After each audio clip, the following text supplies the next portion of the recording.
Hello, my name is John Stryker Meyer. Welcome to SOGCast number 22. Today we have an interesting guest, and our interviews are focusing on SOG-related adventures from the Vietnam War, where we had the 8-year secret war under the aegis of the Military Assistance Command of Vietnam. And also, we always thank Jocko Productions for making these recordings possible, to record the history from our unique niche during the Vietnam War. And I'm reading here, he jumped up, shooting into the tree line, running forward and hoping someone was following.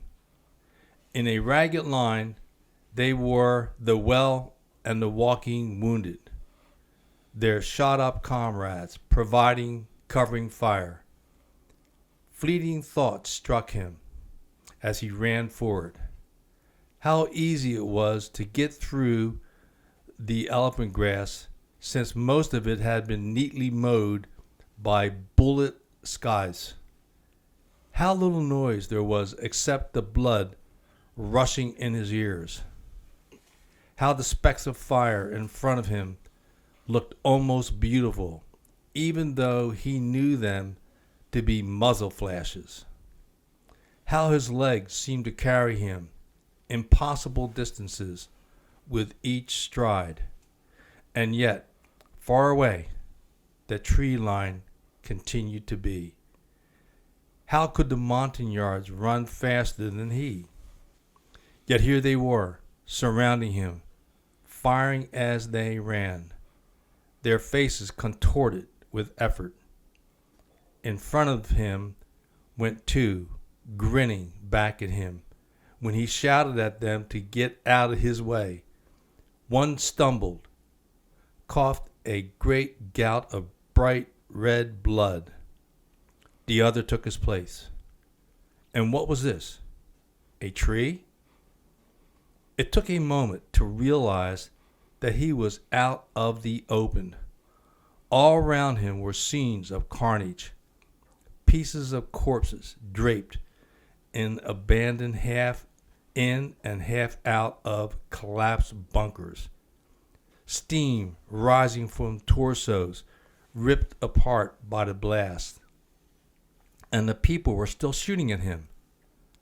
The artillery hadn't killed them all, not nearly.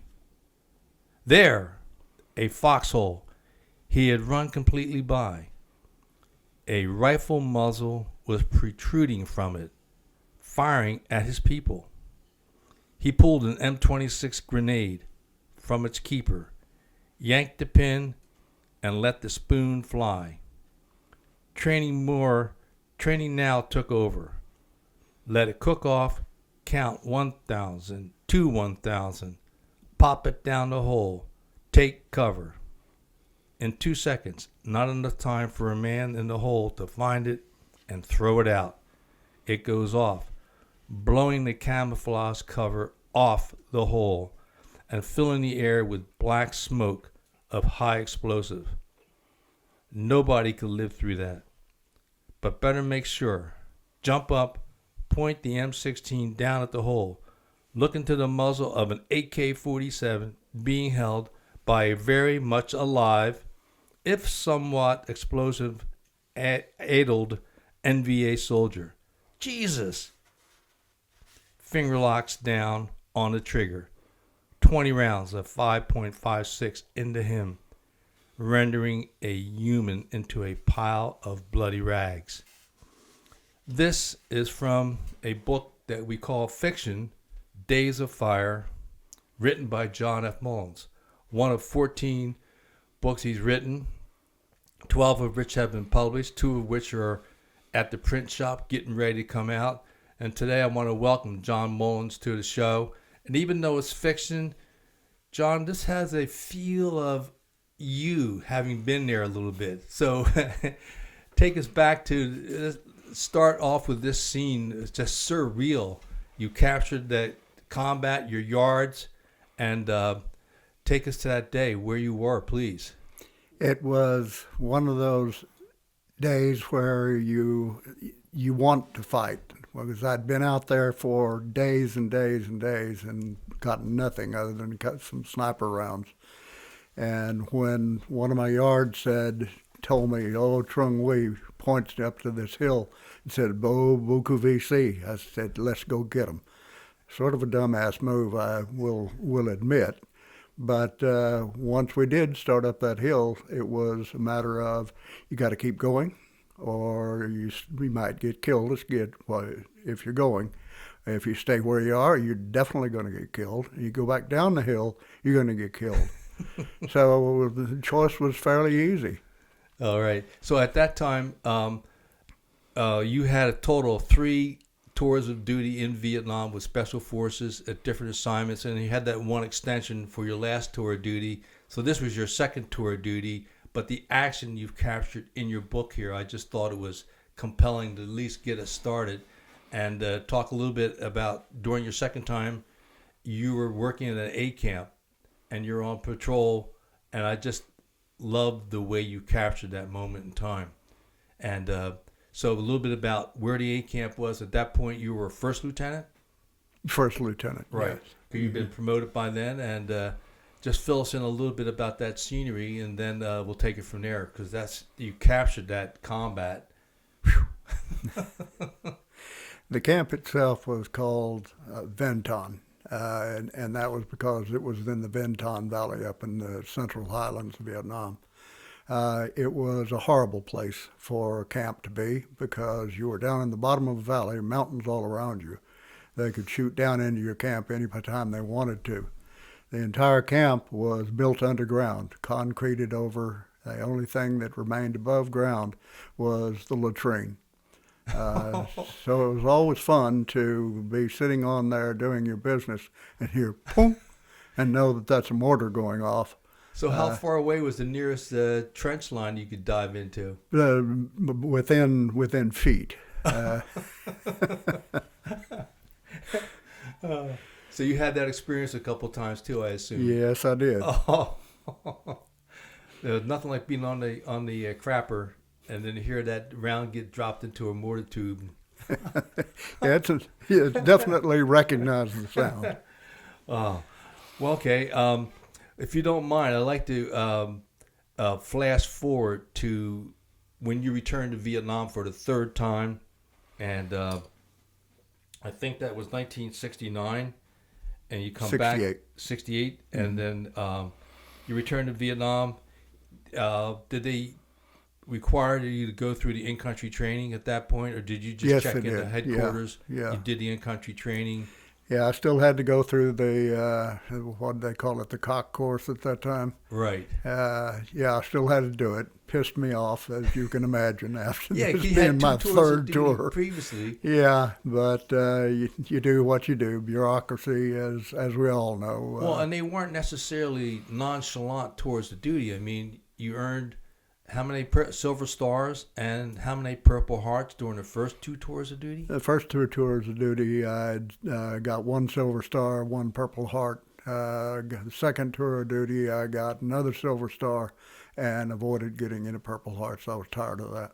Yeah, we'll come back to the other purple heart a little bit later, but we got to get into the SOG stuff first because this is what our viewers tune us in for. So you go through the in-country training, and then from there, how do you hear about SOG, or had you heard about it, and what was the process that went through your mind that eventually landed you going to Long Ton for a very unique assignment there, which, again, it's another first that we've been talking about. SOG was never one of those things that you didn't hear about in Special Forces. I mean, everybody pretty much knew what was going on. And I just hadn't had the opportunity. I always thought I wanted to go to SOG. So when I was on the way back over, and Mark Ponzillo, Major Mark Ponzillo, old friend, told me that he was going to SOG and I should come with him, I said, okay, I'm ready to go. Where we went, a long time. So at the in-country training, like in our case, again, we were there in 68. This is May for us. And when we went through the in-country at the end of it, I forget, some little guy comes out, hey, we're looking for volunteers. And Johnny McIntyre goes, for what? And he says, well, can't say. Either you're in or you're out. And of course, Yep. we signed up. Of course, 1968, the movie, the Green Berets with the Duke had been out for a while. And in fact, that's the first time we saw it was there at the training group. Headquarters for 5th Special Forces Group. So your buddy takes you there. You go down. If you explain a little bit about Long Ton, because by that point, Long Ton had been a SOG base, but they hadn't formally started the 1-0 school yet. That came a little bit later, but it was there nonetheless, because I don't know anything about it. You were there. What was going on at Long Ton at that time? Yeah, it was, other than my project, it was mostly the 1-0, getting everybody ready for the 1-0. But my project was called Borden. So it got a nickname, of course. We were doing the milk run. But this was a notional project. It was specifically designed to spread hate and discontent in the rear areas of the North Vietnamese. And that all across the fence, either in Cambodia or Laos. Cambodia or Laos, and before the bombing held of 68. Right, November 68, Johnson had November the bombing 68, yeah. When we couldn't fly there anymore, we'd been going into North Vietnam. No kidding. So how, again, excuse my complete ignorance, because this is the first time I've heard of that. And that's why I like having you here amongst the other first. But so how would that program work? How would you recruit people first? Because I'm assuming you're recruiting former Vietcong, NVA cadre or soldiers. They come in, and then through some kind of a vetting process, you all determine, here's a candidate with somebody we could work with. If we talk to them about our program, our values, maybe we can get them to work for us. And then if they agreed, you trained them up. And then once you're done training, what did they do? Yeah, it was, we got them out of POW camps. Okay. We would go around and do interviews. Of course, this was Vietnamese that was also involved in the project, and he would scout them out and tell who were possibilities, who weren't. Once he'd picked them, we'd take them up to Long Ton and put them in the compound there, and start their training and start their indoctrination. One of the best ways we had to show them that they had been steadily lied to, because they had been told that the Americans had wrecked the entire country, with everything, people were starving, and so forth and so on. We'd take them down to Saigon.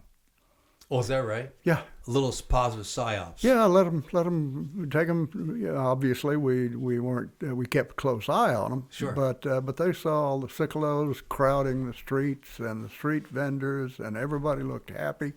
And they realized it was like a light bulb going off to them. We've been lied to all this time. So they were much more amenable to. So you could say it was dramatically different than living in Hanoi or in the pits of a Vietcong village. Vastly. Lying to people. Vastly, yeah. I never thought about that. That's a great tool, Psyops, at its best. Yeah, it worked. Yeah. Okay, so then what would be the general training cycle? Would it depend on the individuals as to how Pretty much the depends. constant assessment between you and your counterparts? Yeah, it's pretty much constant check. And I will say this for the Vietnamese officers we had, they were very smart, and they could tell a liar in a heartbeat. Or we couldn't. A guy could probably lie to you, and you'd nod there and saying, yep. So the ones that we didn't want were weaned out, and they went back to the POW camps. The ones that we did want that showed some potential, then we started training them on what they would do once they were reinserted into denied areas. Sure, because I know we did the same thing with our team. When it got wiped out, we had to recruit people, and we just turned it over to our 01, the Vietnamese team leader, and our interpreter, and they had a couple of people on the team. They would vet anybody that came on the team, and then we'd run through our security check, whatever that was, and we hired 4 new people right away. Yeah. I mean, right away, meaning within a few weeks. And but to trust our counterparts to do the job too. Oh, indeed. And like you said, on the instinctual thing, I knew that they were better than that. So you guys vet them, and we never had a problem, at least on our team. And eventually, you sound like you had a lot of success there too. Yeah, we did. We never had. We only had one that I would say might have been a double, but we put him into an area. Inserted him into an area where he could do the most harm by telling all the lies we'd fed him. So then, what would be the next step? Once trained, then how would you pick a target area? And then insertion would be by helicopter? Would they walk in, or what would the next step be? No, it's too far to walk. Right. So it was either by helicopter or we parachuted them in. Oh, no kidding. Yeah. And would they be like static line or Static line. Static line. Static line jump. Yeah. Okay, and then so this is 68. 68 and 69. Yeah. And that program was successful at some point. You said you had Very some results. successful. Yeah, we got intel back, mostly signal intelligence, that there was at least a division of North Vietnamese wandering around somewhere up around the Ho Chi Minh Trail, trying to find all these infiltrators who were passing information back to us. They weren't, but that's okay. Sure. And when your people went in, when they did go in, were they looking to make contact? So they would talk to people. What would they be when they were on the ground, and how long would they be in? They were supposed to just provide intel with the little radios that we gave them. Provide intel. Right. We very seldom got any intel. They were tumbled within days of insertion. No kidding. Yeah. Wow. They had a pretty good net over across the border. You didn't just wander around there. No. And so were you able to get any back? No. No kidding. Not a one. All right. And so this program goes on for a while. Then at some point, you learn about or hear about a project that was probably one of the most successful during the Vietnam War, although there was a degree of controversy attached to the Phoenix Project. that is saying it nicely. Yes.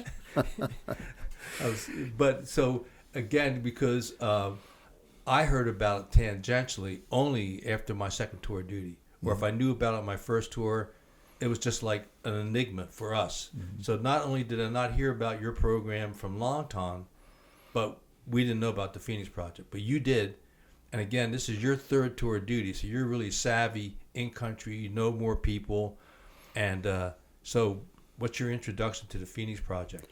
I'd always known about the Phoenix program back, that it had various names. It had been going on for years. But the Vietnamese decided to name it Phong Hoa. Phong Hoa is Phoenix in English. And that was the dragon, or the bird rather, that immolated itself every year and then came back stronger, and that was the idea of it. So our purpose was to neutralize the Vietcong infrastructure. In country. In country, yeah. We never operated out of country, not in Phoenix, no. And one of the key points here that is often overlooked, that by the time you're talking about here, which would be 68, 69, mm-hmm. and the Phoenix program ran from 67 to 72, I believe. Yeah. What aspect was the North Vietnamese government or army would always have cadre or a staff communist agent who would be present with the Vietcong, working different districts. How could you just break that down a little bit further too? Yeah, it wasn't just the North Vietnamese didn't trust anybody, certainly from the South. Right. So yeah, they would put people with these village chiefs, these province chiefs, to make sure that they towed the party line. But these were hardcore Vietcong in the first place.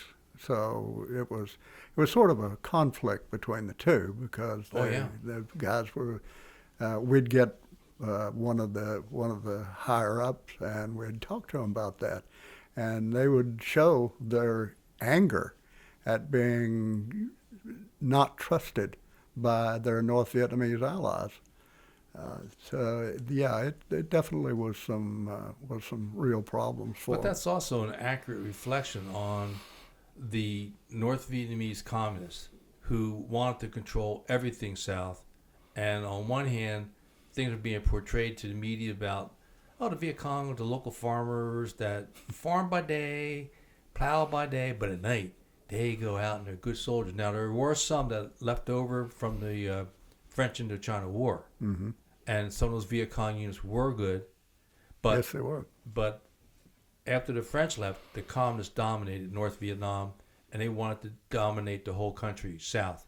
Exactly. And when their people came south to work with little villages and the people therein, there was that hostility that we don't hear about much. No. And you saw it firsthand. Oh, yeah. Yeah, very definitely. When they first started up, most of the people who were put in down into the South were guys who had been Viet Cong or Viet Minh, I should say, Right, yeah. During the French Indochina War, and knew the country and knew the people there. So they were put into those areas deliberately because of that, because of their knowledge. But the lack of trust came later on, and the North Vietnamese started sending their cadre in there. And yeah, it created some hate and discontent. Indeed. And were you able to play upon that a little bit when you? We played upon it a lot. We would get these guys, and before I go into that though, one of the things I want to clarify. Sure, please. There's been so much nonsense about the Phoenix program, about how it was an assassination program. We were going in there and killing people willy-nilly. It was anything but that. One thing, you can't get information off a dead man. That's a little difficult, even today. Very difficult, unless you got pocket litter that you can use, maybe some documents. But that's betting on the come. Indeed. So my biggest problem was keeping them alive, because my crew their families had been policed up during Tet 68 and buried in the sand dunes outside Hue. So they had a grudge, and they wanted to kill them all. Sure. Understandable. And that's why that brings us back to a basic question I didn't ask you first. Where did you start when you entered the Phoenix Project? You were away, which is I Corps, which is the northern part of South Vietnam. And then later you also picked up some responsibilities in Quang Tri province, which was further to the northeast of Hue. Further north, yeah. North, yes, sir. And so what would be the setup for you as a Phoenix officer there? Would it be some command and control officers? How many people there, and then how many counterparts? And then the good stuff where Phoenix would identify through their rapport with local citizens to say, there's a Vietcong, he's a Vietcong. Then you all would work to bring him in, capture him, keep him alive, talk to him, interrogate them, to get intel, and then to eventually to help change their thinking, or to put them incarcerate them. Yes, exactly. So if you could get a little bit of that structure, because again, I'm so excited about interviewing you today, was because this is my first insight for real. We had guys that were with us say, "Yeah, I was in the Phoenix Project." Well, what was it? Well, they do, mumble mouth. Yeah. But now, 50 years later, we can talk about it a little bit further, and to get it on the record with the straight skivvy from somebody who was there. So if you don't mind, it's a little bit more of the structure, and then maybe 1 or 2 of your successes where you go out and get Joe Bip the Ragman, who knows Vietcong. He comes in, you do some of your Psyops and say, "Hey, by the way, we're good people here. It's different than the way the communists are," and you flip them, and they work for you a little bit, and take it from there, please. Yeah, the structure, first off, we got a lot of our intel off of SIGINT.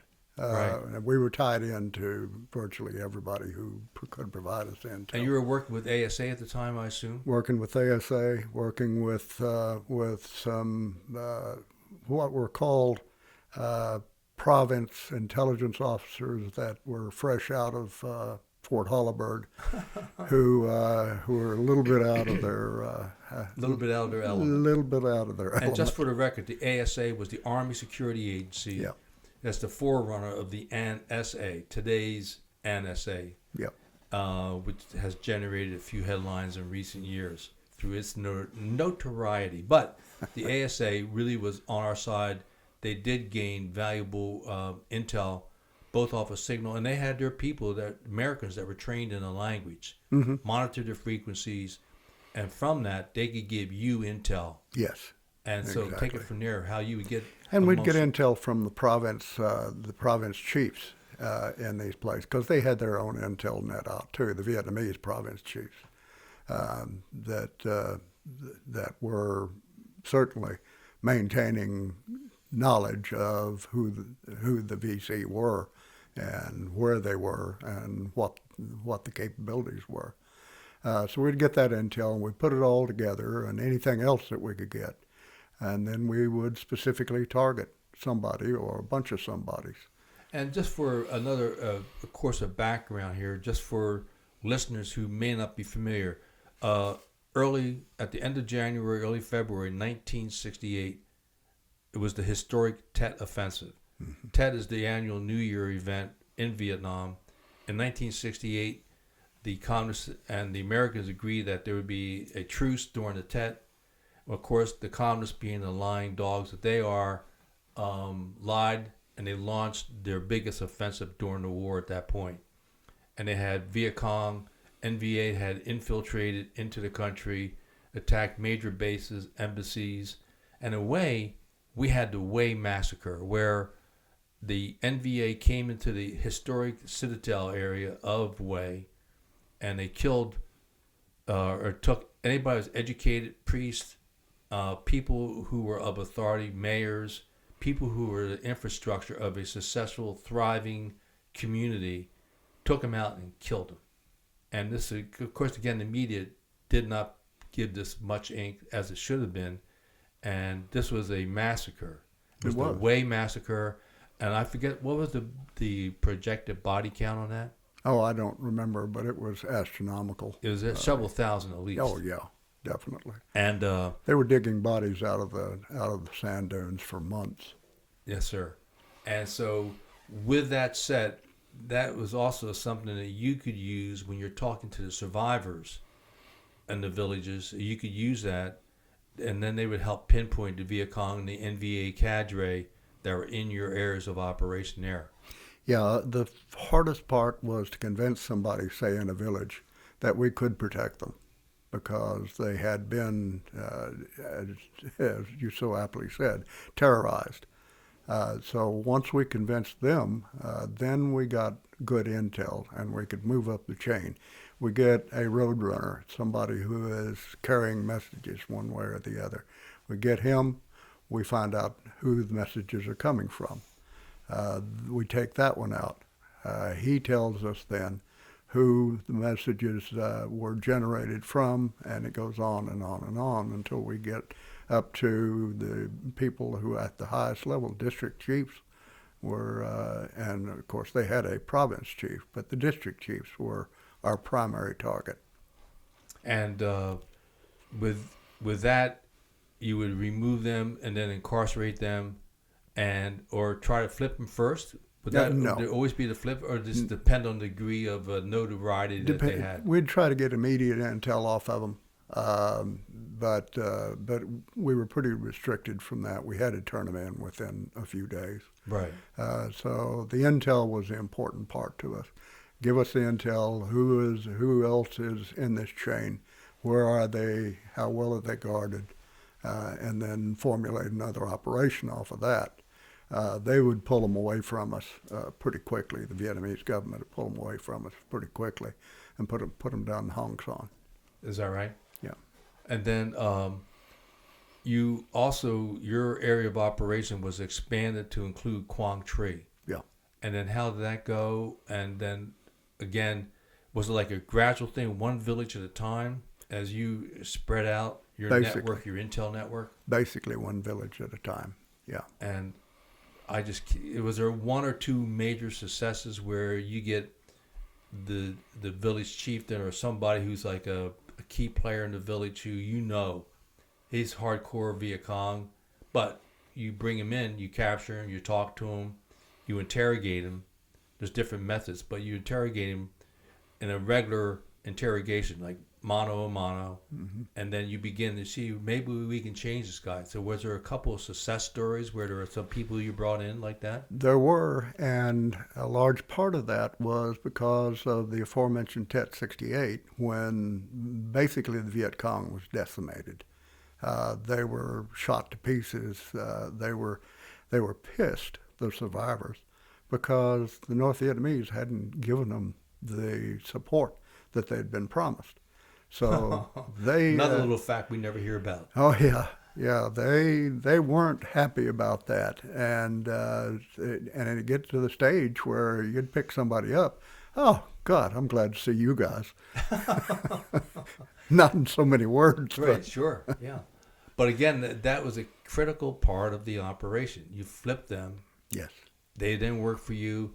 And as you went up that chain of command, is there a couple of cases where that stick out in your mind? You said, hey, we've got news and confusion here, and how he's working with us, and we're able to get other high-ranking Vietcong, and if you couldn't flip them, but you get them out of the village, Yes. out of the province, into a jail, and then you would be able to pacify the village, and the village could thrive, get back to living without the communist domination, which was one of the goals of the Phoenix Project. Indeed.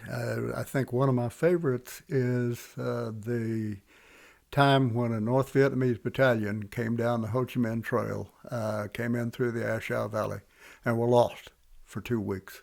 Lost? Lost. There were no more trail watchers.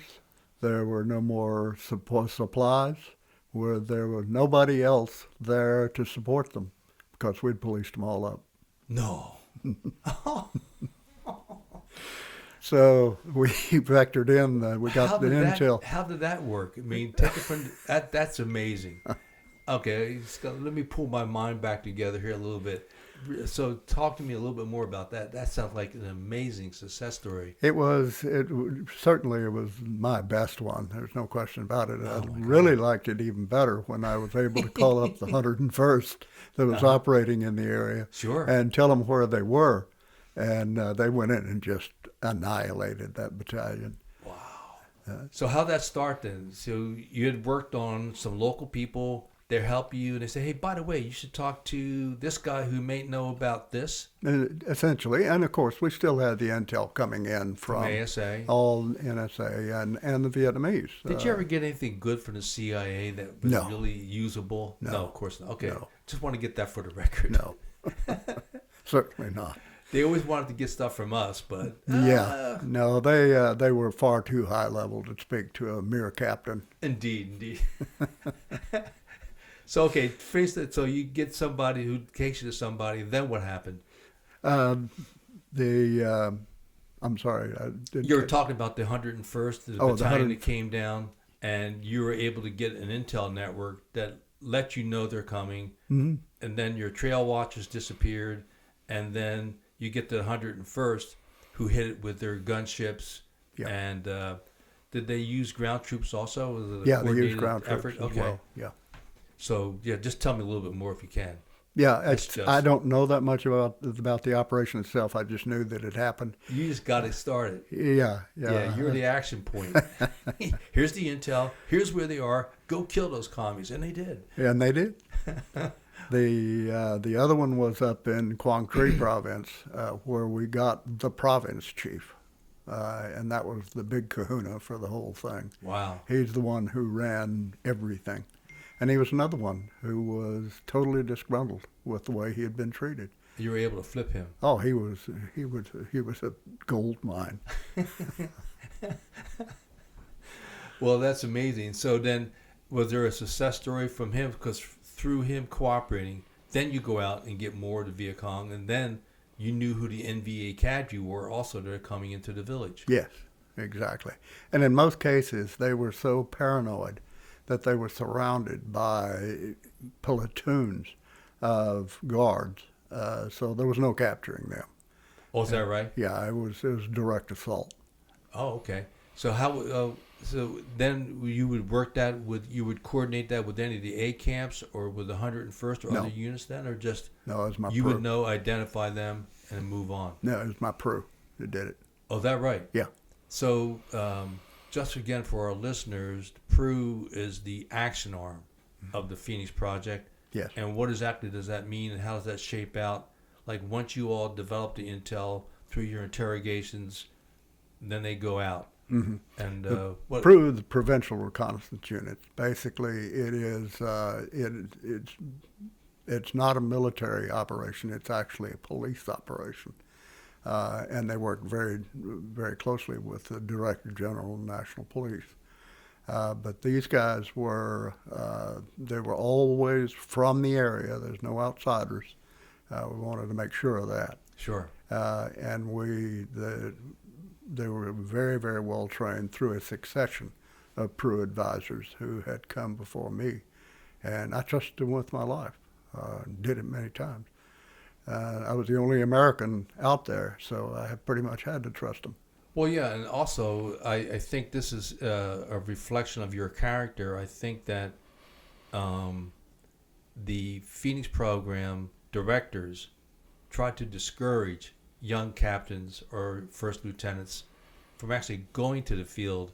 And by this time, this is your third tour of duty. You had seen it. You had your Silver Star, Purple Heart, and you went out with them, Yeah. which was a unique aspect of that. So your modesty hat's on. If you just take that off for a minute, what it was like, how would you approach it? Would you be with 2 or 3 of the guys, just go into a village at night, or how would you work that? It would depend on the target. Sometimes we could go by stealth and get into a village, get the person we wanted, snatch them, and come back out. Other times it was full-scale assault, anywhere from a platoon up to a company. That large? Yeah.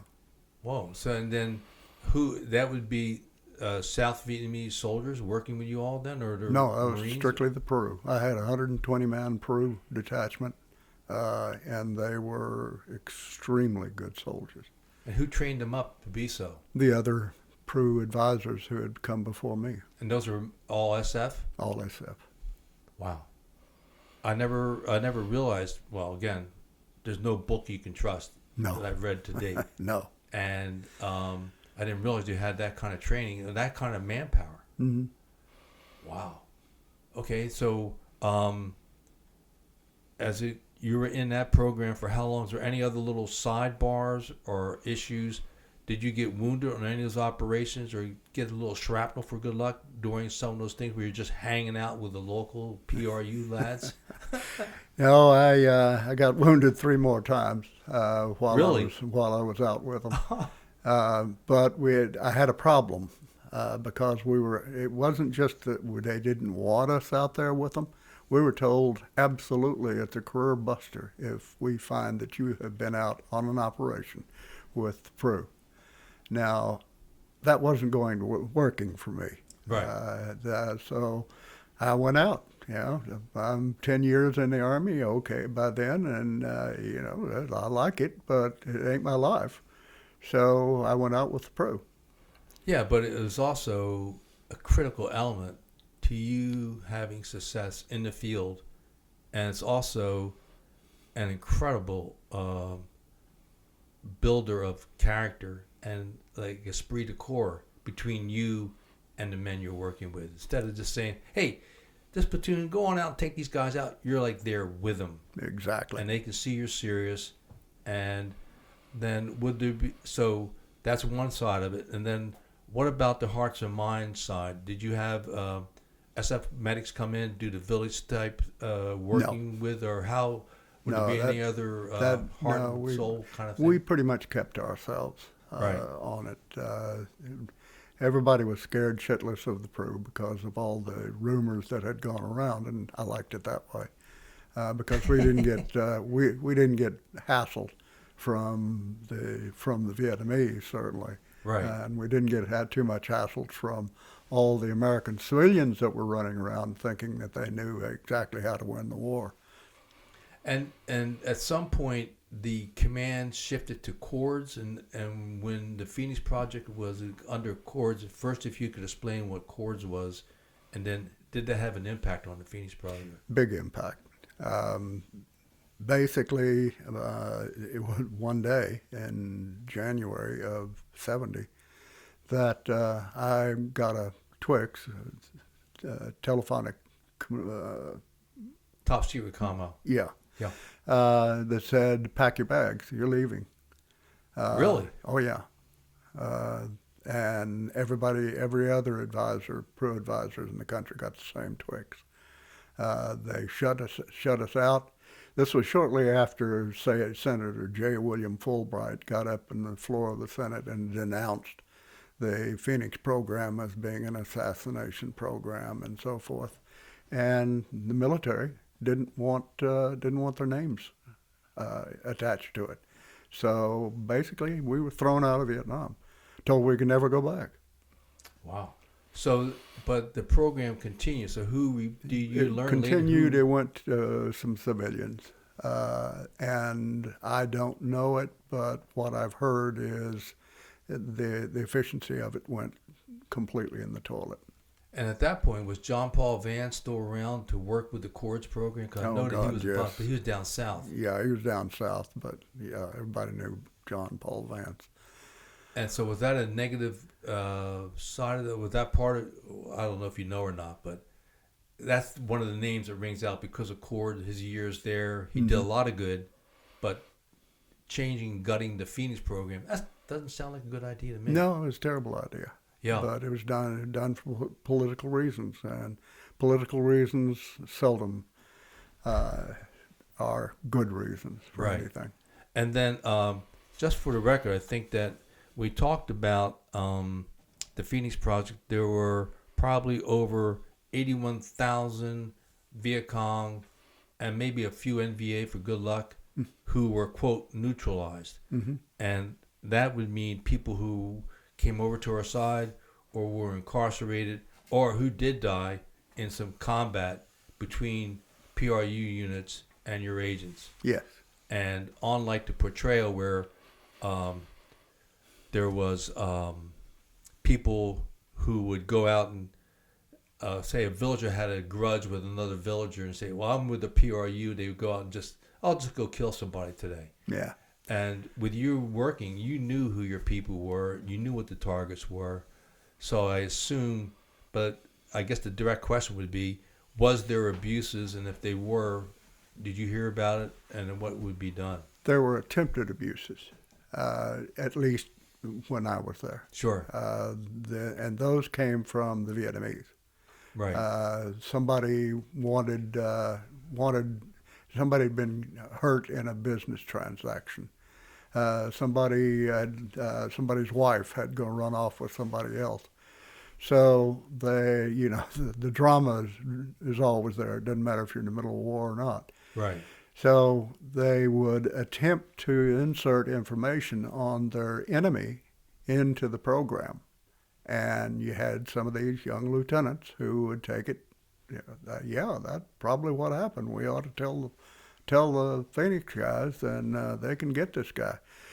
We always double-checked everything that we got from anybody. Yeah. To make damn sure that we were getting the right people, because that would have destroyed the program right from the beginning. Nobody would have trusted us anymore. Nobody would have given us intel. It would have been totally ineffective. And I think in some cases that's what they wanted. Well, of course, and it's very tempting to think that somebody would leak something like that to a senator who at that time was a very powerful force in the U.S. Senate. Indeed so. With malice of aforethought, which is this is one way to hurt a program that's kicking our ass in Vietnam. Sure. Even though nobody knew about it. You guys did a great job. Was there any side notes to that follow-ups for the Phoenix Project as we wrap up this part of the conversation on that? Any other thoughts? I mean, had they not, J. William Fulbright had not put the kibosh to this and heard it, and then, of course, the subsequent publicity, a lot erroneous in nature, most erroneous, what was your project? How successful could that have been? Would that have been a major impact? Because this is 1970, and as you said, which again, facts that weren't reported well, was the Vietcong ranks were decimated. They were. During the Tet Offensive, and by 69 and 70, they were still hurt. And you guys, with the Phoenix Project, or whoever Vietcong or left, or the new ones coming in, you knew them, neutralized them, one way or the other. Yeah, a couple may have died along the way. That's good. Best commie, my favorite kind of commie, is a dead commie. I don't know about you, John, but I'm biased that way. And then I'm just trying to think if there was another aspect to that. Well, there is an aspect to it, and that is the aforementioned Vietcong, who we had pretty much policed up, were being replaced by North Vietnamese, and we were going after them. And frankly, they weren't all that de rigueur North Vietnamese. Is that right? Oh, yeah. Yeah, we'd get them, and they were scared shit of the Peru anyway. Sure. They figured that the moment that they got in the Peru, they were dead man. And when they found out, no, that wasn't going to happen, they realized they'd been lied to, too. So here again is a major fundamental difference that was never reported, not written about to the best of my knowledge. If it was, I still haven't read the book. I'm not going to read it until you tell me I should read it. That actual fact was the trend in Vietnam War at that time. We had hurt them, and there was we were winning the war, and you're hurting them at the infrastructure level, and with the North Vietnamese putting their people in there, those are strangers coming into a village that you all have won the hearts and minds, helped to get them back on their feet as a thriving village without the communist thugs around to intimidate them. And the only way people go along with the communists is the communists are there with their guns. Yeah, exactly. And then the village people is where we got a lot of our intel, the straightforward intel at that point, because that had happened. Some guy had come in there and started bullying everybody and eyeing the women, and so somebody would find a reason to talk to somebody else who they knew were talking to somebody else, and we'd get the intel and we'd go in and take them. Yeah, I mean, even with the Way massacre, I mean, yes, a lot of people were killed, but a lot of women and boys were terribly brutalized first. Oh, indeed. And raped, pillaged, plundered, and then just killed and murdered. Yeah. Like the typical way in the tradition of Joseph Stalin, Mao Zedong, the boys. Yep. Yes, sir. And again, I don't know why our media just didn't get around to reporting that side of it very much. Because the media by then had turned completely against, you had Walter Cronkite. Uncle Walt. Yeah, going through and saying the war is lost. And people started believing that. You had a very strong anti-war movement from all the draft dodgers mostly here in the United States. And we had politicians running scared. And then also we should point out that the communists did have some people that were motivating people into the anti-war movement. Oh, God, yes. There was support for it. And again, I don't know if much has been written about that. I know Mark Levin talks about it sometimes these days. But again, I'm sure there's books about that. But getting back to what we're dealing with in Vietnam, the tide was positive. Oh, indeed. And by yanking you out. Perfect example Please. is when I took over Quang Tri province, I had to move between Hue and up in Quang Tri. So was that Highway 1? Yeah, Highway 1. So I'd hop in my Jeep alone, carry a gun, of course, but I'd drive up there, drive back, never an issue. That's the street without joy. Right. So, from the book Street Without Joy, yes, was documented how the Viet Minh decimated the French on the Street Without Joy. And just for a little personal sidebar here, from FOB 1 to Hue, it was 10 miles. And we drove up there several times. And we had heard about the Marines getting ambushed, sometimes going up. But we never had an incident. We always carried our car 15, but still, the local villages knew who we were. Sure. The war was won at that point. And it's been, and I've sort of coined a phrase for it, we always win a battle. We never win a war. And it certainly happened that way ever since World War II. Absolutely. And then when Uncle Walt came out with his saying, we can't win this, was at a time at the Tet Offensive, near the end of it, when every major battle had been won by U.S. forces. Now, it took some time, and Hue was one of the bloodiest battle scenes, where the Marines fought, street, house to house. And then later, the first Cav came in, and other units, and they took it. Yep. And at a great cost to the communists. Oh, indeed. But they just, after Uncle Walt said, we're losing it, that was the attitude that moved forward with it. That was a nail in the coffin. Oh, yeah. Well, any other side notes on the Phoenix Project for you personally, or no? It sounds like it's a program that should have been carried on for years, no matter where we go. Yeah. Because that's a structure where you work with local people to smoke out the communists or the enemy forces, and then to win the hearts and minds of the people as you go forward to build that foundation against oppression. Yeah. These guys in the villages, all they wanted to do was to survive, to have something to eat, to be able to feed their families. They had no ideology, and basically they were being kept from that. So yeah, they were pissed about the whole thing. They were more than happy when we rolled in and took the village and didn't allow the people to come in and take all their rice, right, so they could feed some of the troops out there.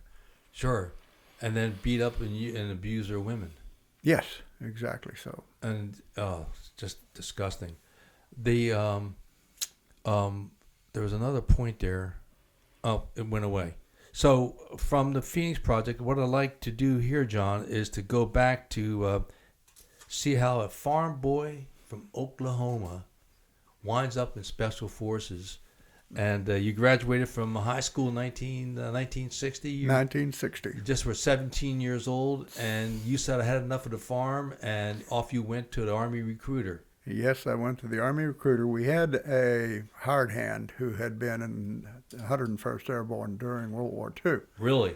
So, and he told me all the stories about airborne, and I thought, that's what I want to do. I want to go out and jump out of airplanes. And everybody thought I was batshit crazy, of course. So I joined up and went through basic, obviously, in AIT.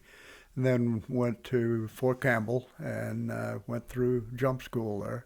It wasn't jump school a little bit different at Fort Campbell than what they had later when I went in, for example, at Fort Benning. Like, my old barber was 101st Airborne. He said that they used to have to jump out of the Jeeps that were moving, and at some point they would have to physical training was much different than what I went through in jump school. So talk a little bit more about that, because that's a different training regimen than what we had at Fort Benning. Yeah, for one thing, they didn't have the simulator that they had at Fort Benning. Oh, is that right? Yeah. Yeah. Your first time under a parachute is when you fell out of an airplane. Right. Oh. And your day would be C-47s or flying boxcars, right? Yep. Well, the flying boxcar I'm told it was a good jump. It was a good jump. Yeah. Yeah, C-47 I never really had a problem with. The door's a little slow, low getting out. It's a little low. Yeah, you have to hunch down a bit. But but once you're out, you're out. So how long was airborne training at Fort Campbell? Through 3 weeks also? Yeah, 3 weeks. And what was the training like? You had the first week was. There was a lot of PLFs, obviously, and a lot of making sure you were in good condition. And PLFs are parachute landing falls, so that when you land, you don't break a leg, but you have your body upon impact to take the full blow. Yeah. The feet. Don't try not to do the feet ass head, the famous parachute landing fall. Right. But and we did a lot of jumping off of platforms and practicing that, of course. And they had a 32-foot tower down there? Had a 32-foot tower. Right. And that was to make sure that you knew that you had to get out that door. Well, again, just for our listeners, the 32-foot tower was 32 feet high. You climbed stairs, get up to the top, and then from it they had a cable, and you hooked onto the cable, and you stood in the door, and the instructor would say, "Go!" Yep. And you had to jump, and you would fall a certain distance, Yeah, and then go down that cable to a berm. Mm-hmm. But there were a lot of people who couldn't do it. Oh, yeah. I mean, at 32 feet, there's something about that psychological level. I guess somebody figured, some shrink somewhere must have figured 32 feet is really a mind fucker or something. Probably something like that. Yeah. Because I remember at jump school seeing guys just literally hang on to the door, and the instructors are just trying to push them out because you can't get hurt. You got the steel cable on your back that's tied to the cable. It's going to take you to the berm where you have young men waiting to catch you. Mm-hmm. So that was all there. Okay. Oh, yeah. And so from there, after jump school, I was assigned to a battalion, and I don't know if we want to go through the Charlie Waters story or not. I kind of like it, but maybe you can give us a condensed version of Charlie. They came around while I was there, and this guy who had ribbons that went up clear up under his epaulet and a totally unauthorized green beret. We didn't get our beret, until much JFK later. authorized. So he Right. he was wearing unapproved headgear, and he got up there and started talking about how this thing called the Special Forces, which I'd never heard of, and I don't think many other people had. And the book hadn't been out yet. No, Lord, no. Yeah. No, a little aside. I was a medic on the team there when he got put through the. Or Robin Moore. So Moore. Robin Moore was the author, Yeah. civilian, who wrote the book, The Green Berets, and he got approval from General Yarborough to do that only if he would go through the training himself. Yep. He Yep. did. He wrote about it, and thousands of men became Green Berets off of that book. I'm one. Yeah. And I've talked to so many over the years who said, well, if I go to Vietnam, I know I'm a city slicker. I need more training than just basic and AIT. Indeed. And Indeed, Special Forces was the place we got it. It is, yeah. So yeah. You're there, Robin Moore. You knew him, huh? Oh yeah, yeah. I was. They would, of course, they'd send all the officers out on the last part of the course, out to the field operations part of it, and he was on it, and I could never figure out where he was producing all those bottles of whiskey, because every night those guys would get lit. Okay. Moving right along to Charlie Waters. Yeah, Charlie Waters was the bane to my existence. Indeed. A first sergeant in the 101st who had been a Marine on the Guadalcanal and then got out after the World War II, joined back up for Korea and became a Ranger. And well-decorated guy, tough as nails. He was my first sergeant there in the 101st, and he's the one that convinced me to go on to Fort Bragg because he'd probably kill me if I didn't. Well, I didn't follow orders very well. Yeah, and your discipline was you were called into his office. He closed the door and beat the snail snot out of you. Yeah, well, no, he let me put him up. Oh, is that right? It wasn't as if he one of those where you you stand there and he punches you. No, he let me put him up. I don't think I ever touched him. He was that good. He was. He was very good. Well, he had 2 wars prior experience to you being off the farm in Oklahoma, so yeah, at least in terms of combat experience, it really wasn't fair, but... No, it wasn't fair, but it was effective, I'll say that. So after the second time he whooped you, you finally decided to do what? I joined the Special Forces with when off that the guy Fort Bragg came in. you went? Yeah, they said that was the main reason I joined the Special Forces. They said they'd get me out of Fort Campbell before the first sergeant killed me. But So- again, in fairness to Charlie, he only did that if you got in trouble downtown, Oh yeah. being a Yeah. young, Oh, I rambunctious deserved it. paratrooper. Yeah. I deserved it. There's no question Justified about beatings, that. discipline. Oh, yeah. No, justified discipline. Yeah. A little more harsh than it would A little be more today. harsh than they do. Could these you have days. used the cry room? I'm sorry. That's today's discipline. Yeah, that would have been the latrine. Without As you're dabbing your face, Yeah. trying to stop the bleeding. Oh Lord. Okay, so welcome to Fort Bragg. You arrived there. Arrived there, I got put in. I had a high score on practically everything, so they decided I needed to go to commo school. Ooh. I lasted about 2 days on that, and that diddy-dotted stuff just didn't cut it for me. So they were talking about I heard some of the guys talking about, if you want to be a medic, you'll go down to Fort Sam Houston for basic and advanced aid man training, and Fort Sam Houston is full of female soldiers. Ooh. Well, I'm 18 years old, Yes. so you can You're really imagine. mature now. Yeah. Yeah, I was more mature than I was at 17 anyway. So that sounded good to me. So away I went to become a medic and met this big, tall Louisiana girl who Indeed. was also there being medic. And 60 years later, we're still together. Yes, and you just a week ago in a day you celebrated your 60th anniversary. We did. She Yeah. still talks to you. She still loves you, and Well, I'm not sure Wow. the latter part, but well, she was very gracious this morning at breakfast. We'll say that. And so, getting back to the medic side of things, just for the record, the Green Berets at that time became, through that program, they developed a program which was the best medic training in the world. oh, easily. So the Green Beret medics at that time, throughout the Vietnam War and since, still remain the best medics, which are close to a year of training. Mm-hmm. Everything from colds, dealing with medicine, to severe combat wounds, how to treat them. And maybe you could talk just a little bit. Well, first, you were attracted to it, but then people don't realize the rigorous study programs you had to go through, because every day you would get a lot of information. If you could talk just a little bit to let our viewers see what that was like. It was like drinking from a fire hose. Okay. Yeah, they're throwing things at you, how to treat yeah. people, and Every disease known to man. Really? You had to know. You had to know symptoms.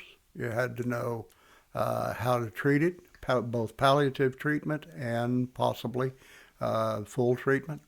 And you're talking about 50 or 60 diseases out there that you were likely to incur. And you didn't have a smartphone. No. You couldn't call anybody up from out there, and just the other side of Cambodia. Indeed. So all that stuff had to be in your head. Yeah. Your only reference was a Merck manual and a anatomy book. And for our readers, the Merck manual is? The Merck manual it lists all the diseases and basically is point by point. It's about 6 inches thick. I remember it Yeah. could be used for physical training. It has some weight to it. Yeah. Oh my God! But you guys knew it.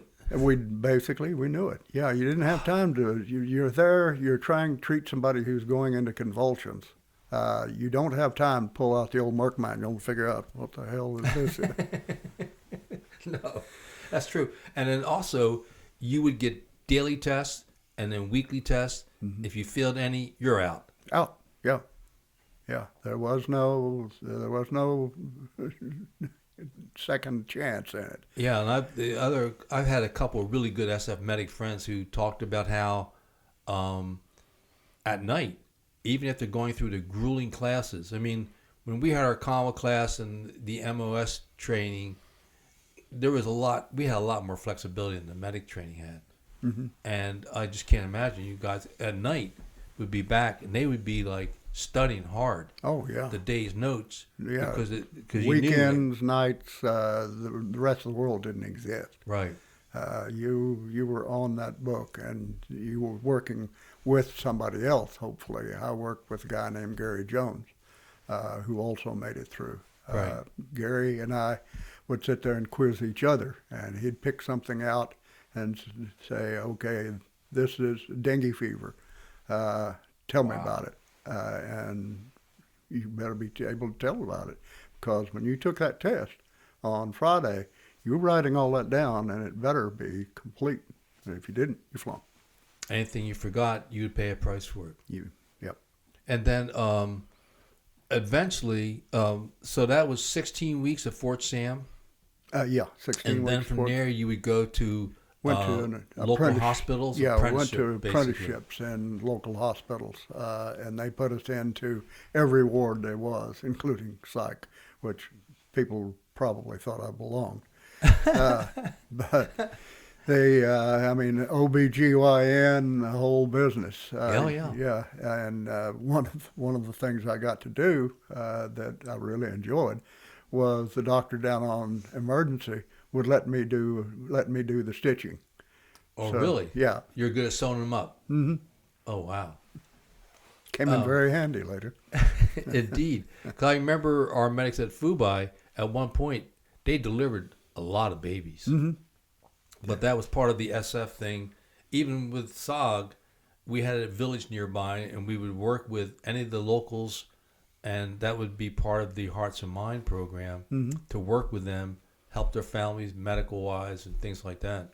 Yeah. And the medics were the point person on it. And of course, when we'll get into your first tour and second tour in a little bit, talk about what it was like being a medic on those teams. But so for your medic training, then after that, there's the dog lab, which over the years has had a high degree of controversy from, we won't even name the organization, but there's a reason why there was a dog lab, and the reason why, and what kind of training was that for you? That was the surgical lab. Right. That was the part where you actually treated a wound, and you had Combat to be able, wound. Yeah, a combat wound. And the dog, and we were using dogs at the time. We weren't quite as politically conscious as we are today. Yeah. But you had to have live flesh. So what are you going to shoot? Yeah. You're going to go get a free dog, because the Army wasn't making a lot of money in those days, or go buy a pig or Indeed. a bunch of pigs. Yeah. So we'd go to the local pound and pick out a good-sized dog. You couldn't pick up some little yapper. Right. Then bring him back in, anesthetize him. One of the instructors would shoot into the upper thigh, avoiding the bone. Right. And then it was your job to treat that wound, keep that dog alive for the rest of that week. The entire week? For the entire week. Wow. And if you did not, you flunked. If that dog died, you were out. And you said also you couldn't use antibiotics? No antibiotics, no. So what would the treatment be? I'm a pure- combo guy now, Yeah. so help me out here a little bit. purely using iodine and swabs and Keep it clean. Yeah, keeping the wound clean, debriding any part of it. The first thing you do is go in and you test the flesh and see if it's still alive. Okay. How do you do that? You pick it up and test it for flexibility. Elasticity? Yeah, and if it's loose and it's flopping, that's got to come off of there. Right. Because it will. That's your focus for infection. You could have been a flesh inspector. Yeah. Okay, so a week later, and again, we should emphasize that this training is what led to the Green Beret medics being the best in the world, because in combat, you could treat any wound. Any wound. And Yeah. that enabled us to keep our people, our SF, as well as our indigenous people, alive during combat. Yeah, you got to remember that the SF medic and Special Forces in itself, the original idea was that Special Forces was designed to go behind enemy lines, and in case the balloon ever went up, and organize, equip, train guerrillas in Belarusia or Russia itself. Or like World War II with the OSS behind enemy lines. OSS behind enemy lines. That's Exactly. part of our heritage. Yep. And you're back there, and somebody gets wounded. One of your people gets wounded. You're not going to take him to the local hospital because they're going to kill him. Yeah. So you've got to treat all the wounds there, and you got to treat the diseases that are pandemic to those areas. And you're not going to get it outside assistance. You may occasionally get an overflight and a package in it, but that'd be about the extent of it. And the package would just be medicines. Basically. Right. Yeah. And more bandages. Yep. Basically. Maybe a couple of body bags. Yeah. So you had to have that ability to do that and completely austere. And this is all part of your training as an enlisted man at that time. Correct. So, so the total time you were in medic training was approximately a year? Yeah, it's a little over that. Because then when you're done, then you go back to Bragg, and then you go through the training there, wrapping it up with a field training exercise, Yeah. FTX, where FTX, yeah. that's the last phase of training where it's like 3 weeks, and you work together as an A team for the first time. Mm-hmm. The traditional A team, which has an officer, executive officer, they're to run the team, but then you have a team sergeant, and then you have 5 MOSs, 2 medics, senior, junior, 2 commo, 2 demo, 2 engineers, weapons, and then intel. Yeah, and intel. And so that would be the team, the way it would work. Yeah. And so you graduate from that, and then before long, welcome to Vietnam, and you got there early. Got there in February of 1963. Wow. They were starting to expand special forces in Vietnam. Before that, there had been very few there. There had been the occasional team here and there, but this was the start of the entire Hearts and Minds exercise.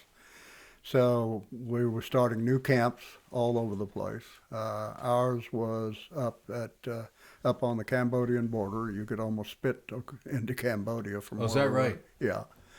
And the reason why it was there was because it's a heck of an infiltration route. sure.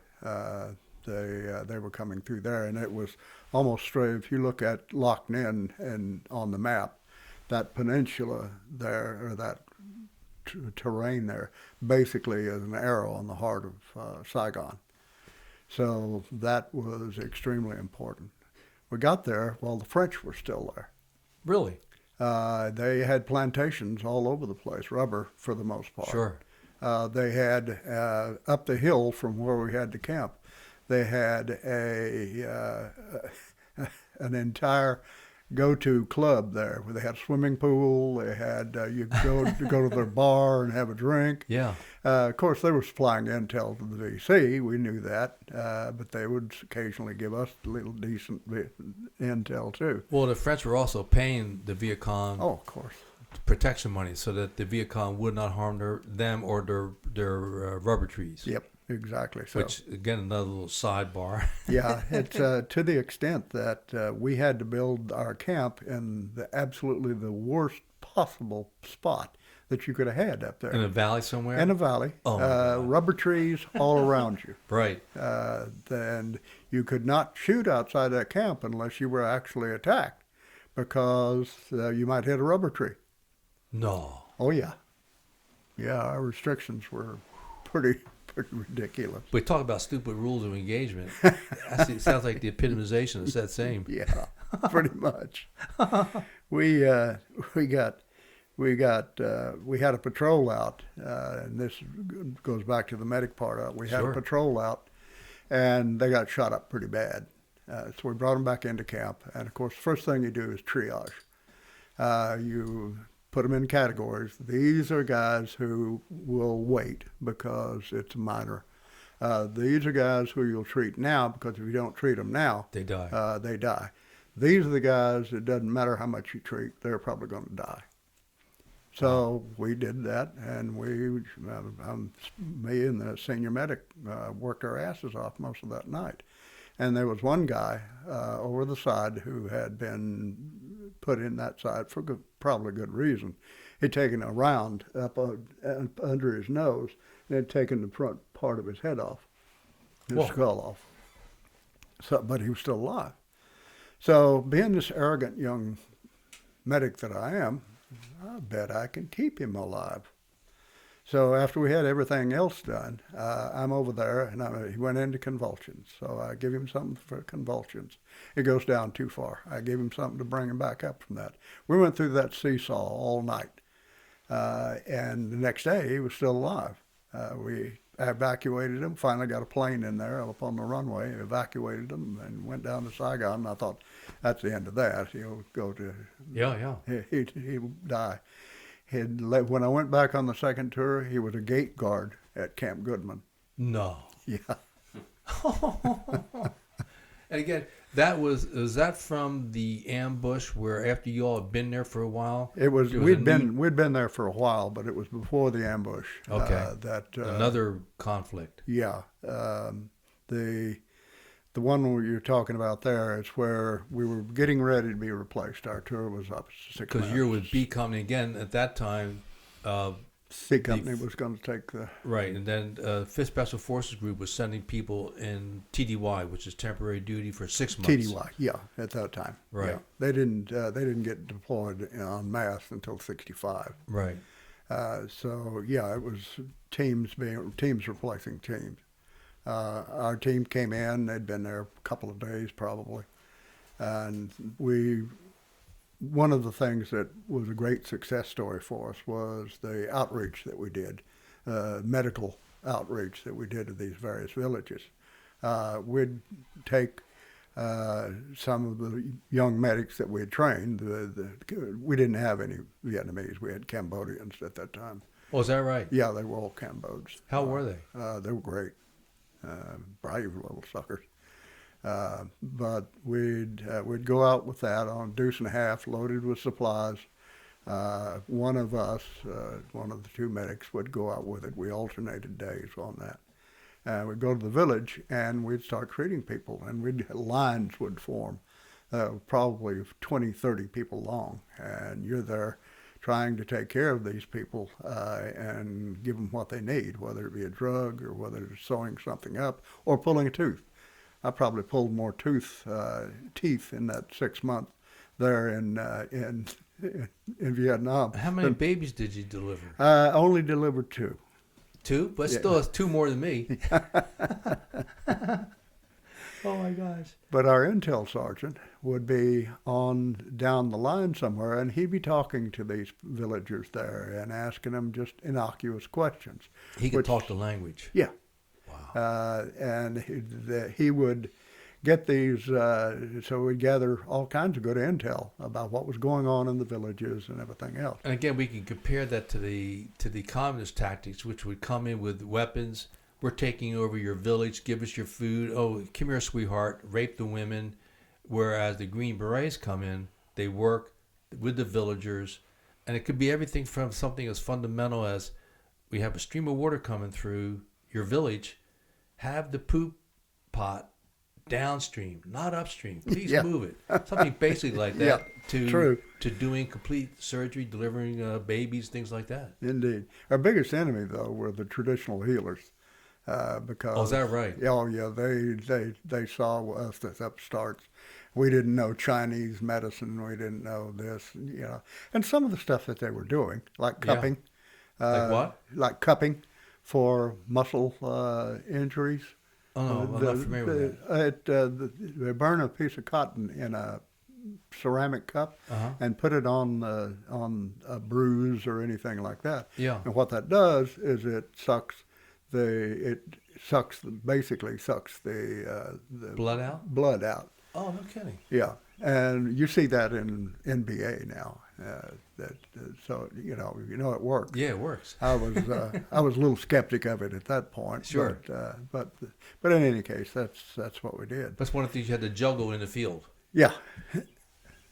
So we that day it was my senior medic. He took the team out to this village that we'd visited several times before.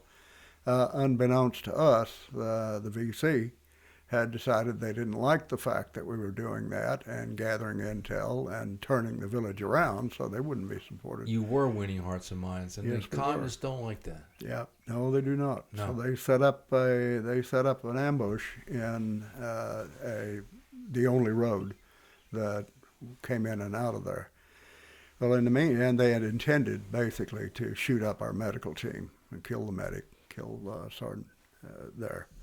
But as chance had it, the new commander, Captain Mosier, wanted to see one of these. So he and my commander, Captain, jumped in a Jeep along with Goodman, First Sergeant Goodman, jumped in the Jeep, and away they went. Well, the VC saw a target of opportunity, and they let loose on them. Captain Mosier was killed immediately. Sergeant Goodman took a bullet through the back of the head, killed immediately. Captain Hackley he had been wounded. He got into a ditch and was trying to return fire. And they threw a grenade in on him, and that was the end of the story. Wow! So they had been driving in a Jeep when they opened fire in a Jeep, and they didn't have any other protection, just them. No other protection. Right. No, sidearms. Right. This is 1963. 1963. They were the 64th through 68th Americans killed in Vietnam. Wow. Whew. So that tour of duty ends. You come back to the States, back to Bragg. Back to Bragg, and it looked to me like I was going to be on detail after detail, picking up pine cones and mowing lawns. You know, in those days, you had to be a master sergeant to get a power mower. Everybody else push mowers or sling blades. So I decided I didn't really want that, and they were asking for volunteers to go out to language school. Language school, yeah. Become a cunning linguist. Yes, indeed. So I went out to Monterey and took French for 6 months. Oh, wow, Monterey. Yeah, it was great. That's still one of the best schools around. Oh, it is, yeah. Yes. Well, it could be why I went to Monterey again and studied Russian, and then went to Monterey again and studied Spanish. Oh, is that right? Yeah. You became a regular out there in between tours of duty to Vietnam. In between tours of duty, and then, go to Monterey. Yeah, there's another training you forced upon yourself. Besides going to OCS and becoming a lieutenant, you went to Ranger. Oh, yeah. Ranger training in the dead of winter? Dead of winter. Winter Ranger. God. I didn't learn anything that I didn't already know. So I thought, you've just put yourself into 8 weeks of misery. And it was miserable. But I got the tab. You got the tab, Ranger tab. That was really important for later on. Yes, is that right? No. No. But so after Ranger training, at some point you go back to the 7th group, and then 1967 February. Actually, no, I went to the newly formed 3rd group. That's right, I'm sorry. They had moved the 5th out, and they were setting up. And the 5th Special Forces group, now their headquarters was in Nha Trang. Yep. So the entire group was there. Their main focus was Vietnam. Mm-hmm. And then for SOG, we were detached, from headquarters, but we had all our personnel records of things that were handled there. Mm-hmm. But our direct chain of command would go through Saigon. And then what about your chain of command? Like when you had an operation go on, you reported directly to the CIA then about your missions or who you were working with? When you're with the Phoenix Project, where was your center base? I would provide that to our Roik, our regional officer in charge. He was agency. Right. I don't know if he was active agency or not, but he certainly was agency. You never can tell with them. They don't wear badges. No, I'd heard somewhere later on that Roger McCarthy was his name. I'd heard somewhere later on that he was one of the last people in one of the many coups that they'd had in Bolivia. Last people running for an aircraft and shooting as he goes.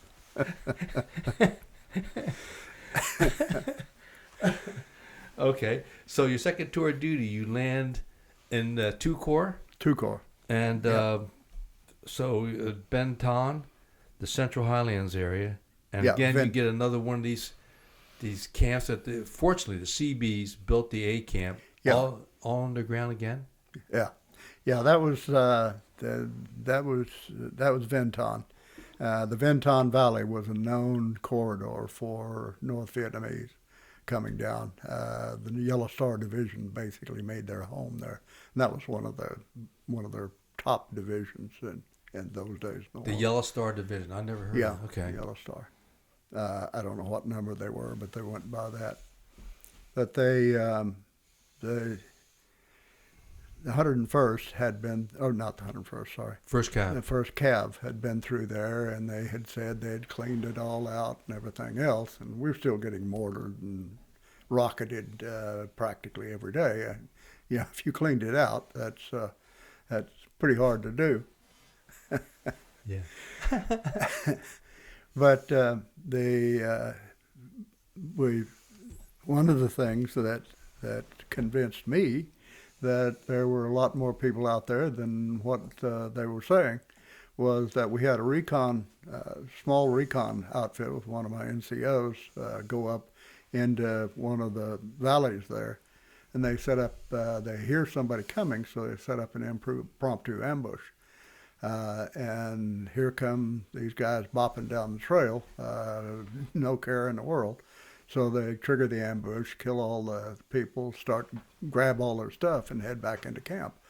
Well, we start looking through it, and one of the things they have is a sight for a 120 millimeter mortar.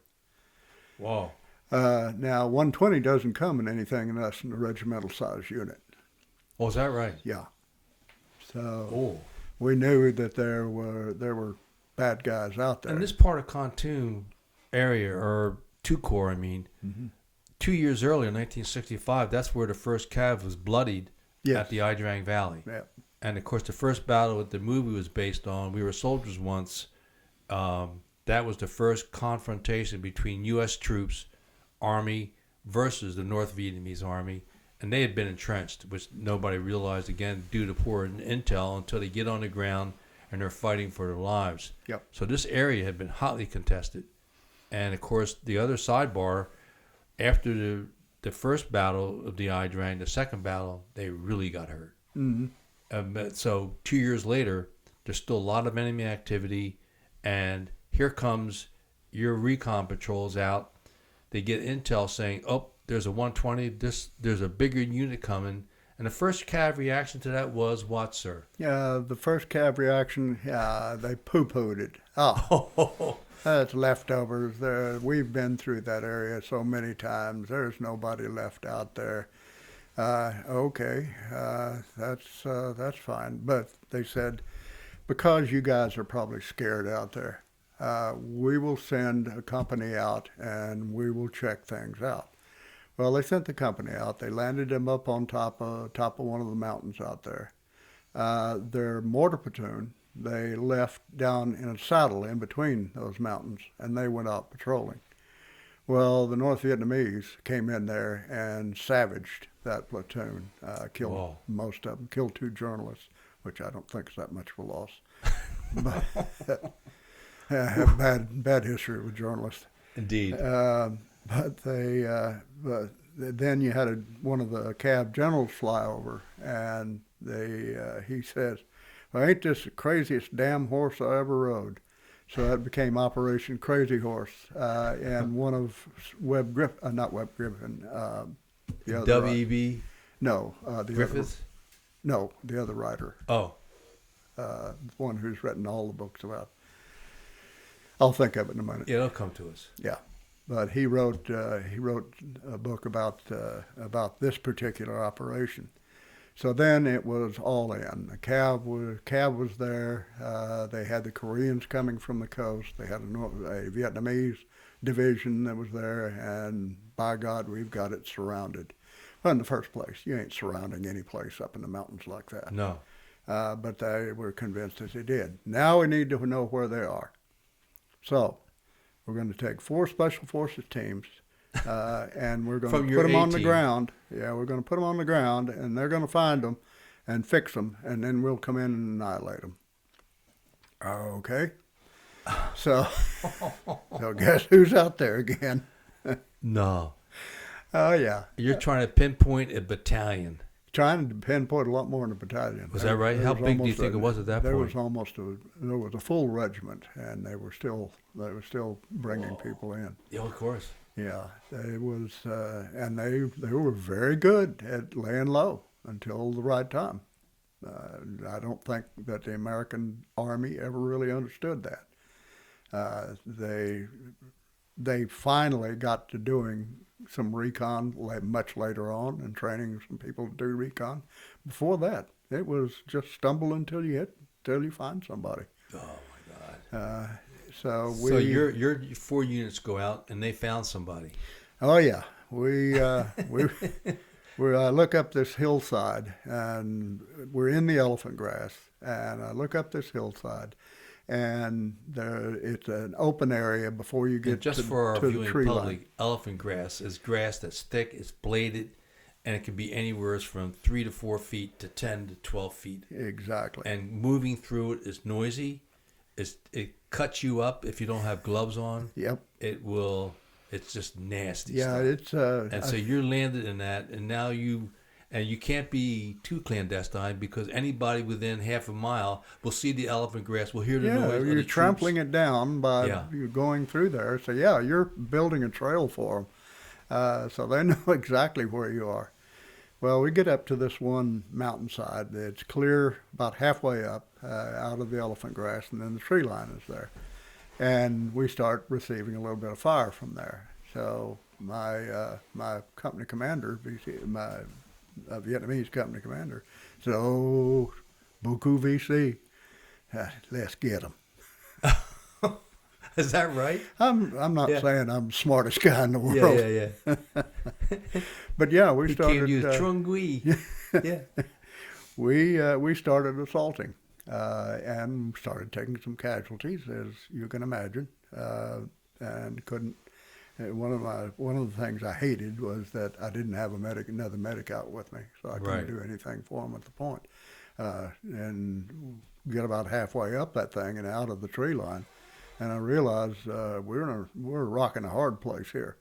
We go back down, they're going to shoot us. They're going to come down and overrun us. We stay here, and they're going to trit us. So we got to assault. When in doubt, charge. That's it. I can't imagine. So I'd done a lot of training with these guys on laying down an element laying down a base of fire, keeping the enemy head down. The whole fire maneuver tactics. Fire maneuver. And they were following it to a T. So we got up close where we could actually see the guys in holes and start taking them out. And I was throwing grenades, and that scene we have in the book is that the one we quote fictionalized, but it's actually this is the real deal. It was the real deal, yeah. Oh. One funny part of that whole thing, if anything about it can be funny, is that I ran out of grenades. So the yards. That's not funny.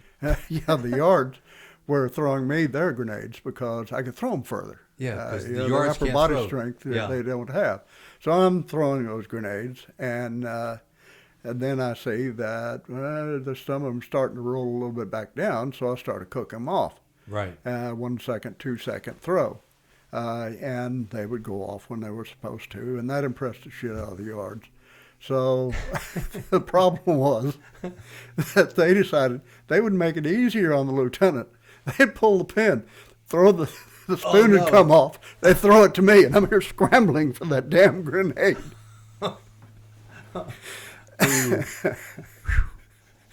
Thank goodness you had good hands. Don't do this anymore. Yeah.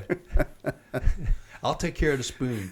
And just for our listeners that aren't familiar, you have a hand grenade that has a firing device, and there's literally a spoon that wraps around it, but it has a pin. If you pull the pin out, the spoon pops off. That ignites the detonator.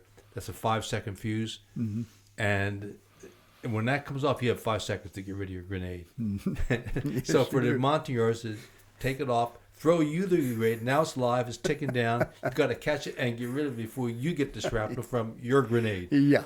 And our grenades were very good, very deadly. Yeah, they are very deadly. Yeah, there's no question about that. I don't know so much about the baseball grenades that they have now, but certainly the ones we had then. Oh, absolutely. Yes. Were great.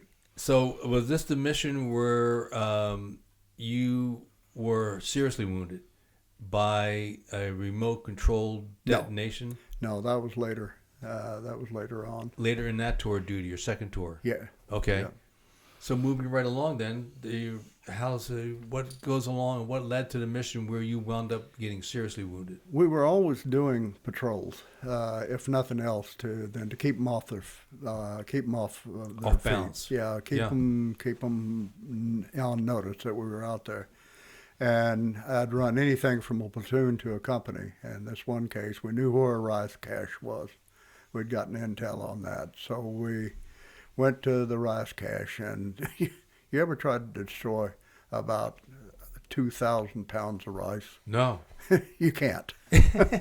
Not even with napalm? No. Snap, crackle, pop? We enjoyed ourselves by pissing in it. Yeah. But then we're going back to camp, and I always kept flanks out when we had a company-sized unit out there. Sure. Because you can maneuver that way. If you get hit on one side, you can maneuver on at least two other sides.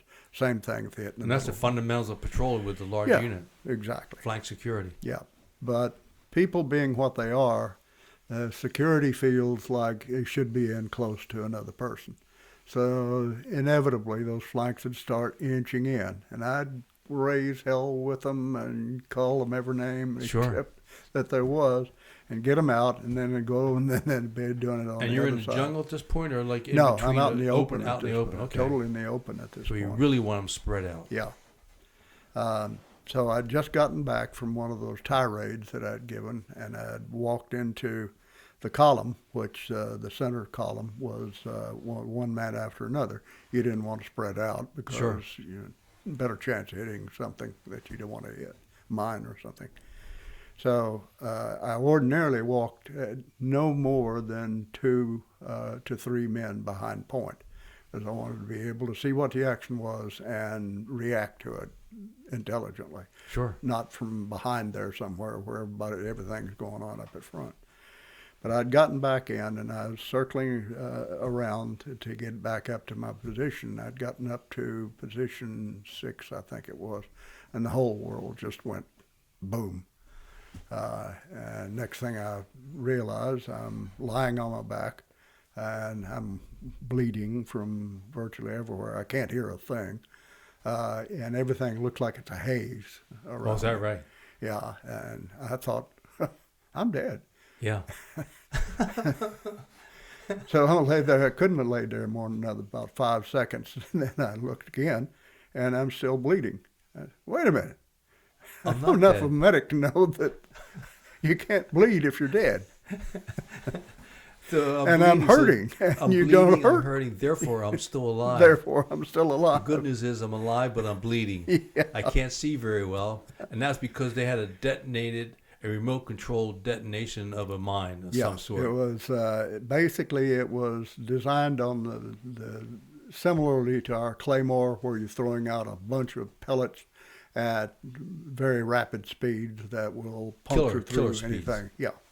So they did their own, which was take a barrel lid and make it concave, put C4 or RDX or whatever they had all over the face of it, and then stick every piece of metal that they could find into it and detonate it. And it would have had a killing radius of probably 30 feet. Wow. So it was pretty nasty. It wiped out my first 3 people. They were dead on arrival. The 4th one died of wounds. The 5th one was wounded as well, and I was. Had you been in your normal spot, you would have been KIA. Oh, I'd have been dead. Yeah. Yeah, I'd have been dead. No question about that. Wow. So they medevac me and take me into Quinyon, the field hospital there, and I'm lying on the gurney and I'm hearing plink, plink as they're taking pieces of metal out of me Out of and your dropping body. in the emesis pan. Oh my gosh. They give me anesthetic. Did you bring any home for souvenirs? No, I didn't. I wasn't in the mood for souvenirs No. that day. But you're on the stretcher, huh? I have enough souvenirs Yeah. when I pull my shirt off. Oh, you're just riddled with the stuff. Oh yeah, yeah. It's, some of it was bones from the people in front of me. Sure. Yeah, blown all sorts of crap on me. A lot of the blood was from people in front of me. Oh, man. So eventually you get inside the hospital, and this had one of those unique moments in time where I guess you really haven't talked about that much. But at one point there was a nurse who's kind of like chuckling at you or something. I'm sorry, we just got to go down this bumpy trail. So the nurse is chuckling at you. We had a charge nurse. She was in charge of all the rest of the nurses. Right. And I thought she was an old woman. Yeah. Of course, I'm at that time 22. At least, yeah. Yeah, and she's probably in her 30s, so she has to be an old woman. Indeed. Any listeners? I'm not prejudiced against 30-year-old women. No, particularly now. And happily married for 60 years. Thank you very much. That's it. But she was, while I was laying there, she was sort of trying to stifle a laugh, and I'm wondering what the hell is she laughing about? And by now you're all drugged up with painkillers. Oh yeah, you can't feel anything. Yeah, I don't feel much of anything. Yeah. You're just happy to be alive. Yeah. And why is this damn nurse chuckling at me? Yes. Well, I found out. I asked the doctor about it, and he said, I didn't really want to talk to you about this right now, but, and don't worry, but you took There's no brain damage. No brain damage. Yeah, there was brain damage. What my wife accuses me of anyway. He said, you've taken 3 of those pellets right through your penis. And we embedded in your thigh. So don't worry, nothing else has been affected. You'll maintain everything that you need to maintain. Indeed. And then he gave me another shot. I was gone at that point. Well, later that night, I'm up in the ward, and this charge nurse comes by. In one of those moments in time. Oh, she has this whole gaggle of nurses behind her. I think it's probably every nurse in that hospital. She comes up there, she throws the covers off of me, and says, "Girls, have you ever seen a dick like this?" And by now it's swollen. Oh, it's swollen about 3 times its proper size. Move over, Trigger. We got a new horse. We got a new stud here. Oh my God. Welcome to Vietnam. Yeah. To add insult to injury, one of my NCOs several days later comes down and he's seeing how I am and everything, and he's brought a bottle of whiskey with him, of course. Of course. So we're sadly, we're taking a few sips of that. I think it didn't last. Did you start the leak? I'm sorry. No, but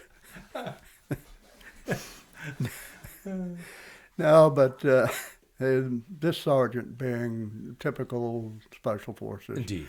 Sensitive and kind. Right, kind of. Yeah, yes. Absolutely. I forgot the sensitive part. Yeah.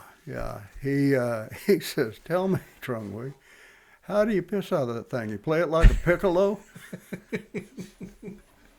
Oh, no. I got called that name for years. That became Piccolo? Piccolo. Yeah. That became Because of the instrument, indeed. Making fun of your instrument of love. Yeah. Yes, indeed. That's all right. I got him later. Did you? Same camp. No kidding. We.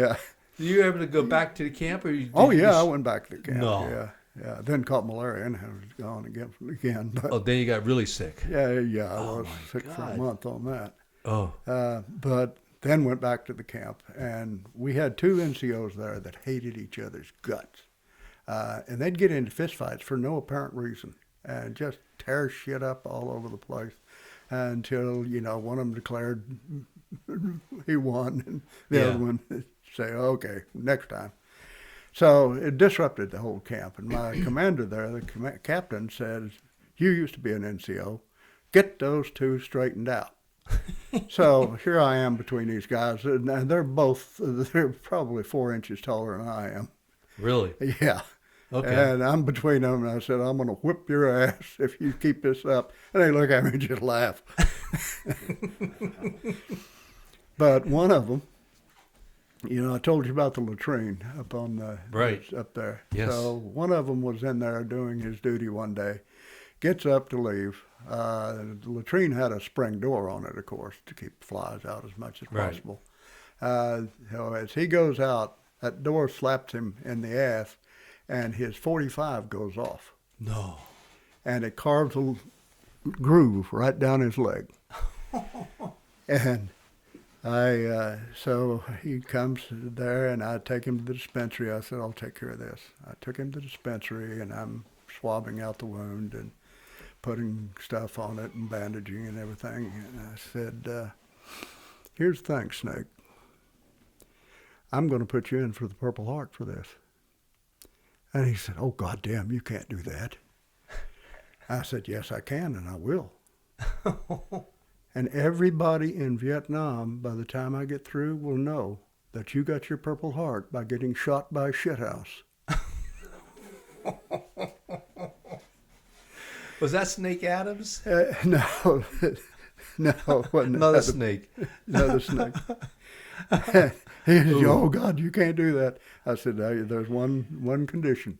You apply for a transfer somewhere else.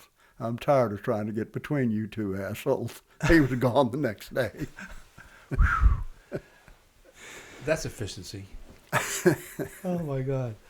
All right, well, so anything more from your second tour? We've gone through the third tour, and then I wanted to shift gears. You had your the last 10 years of your time in the military, because you're in for a total of 22 years. Mm-hmm.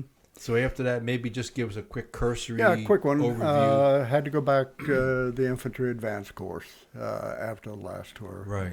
There it's almost a year. They teach you how to be a battalion commander, supposedly.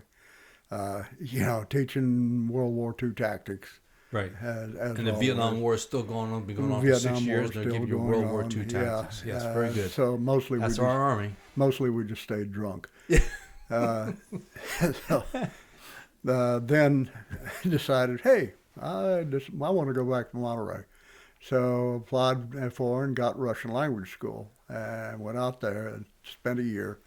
And that set me up then to go to Bad Tolth, to 1st Battalion of the 10th Special Forces Group at that time. And just for our listening audiences, Bad Tolth was the first assignment outside the U.S.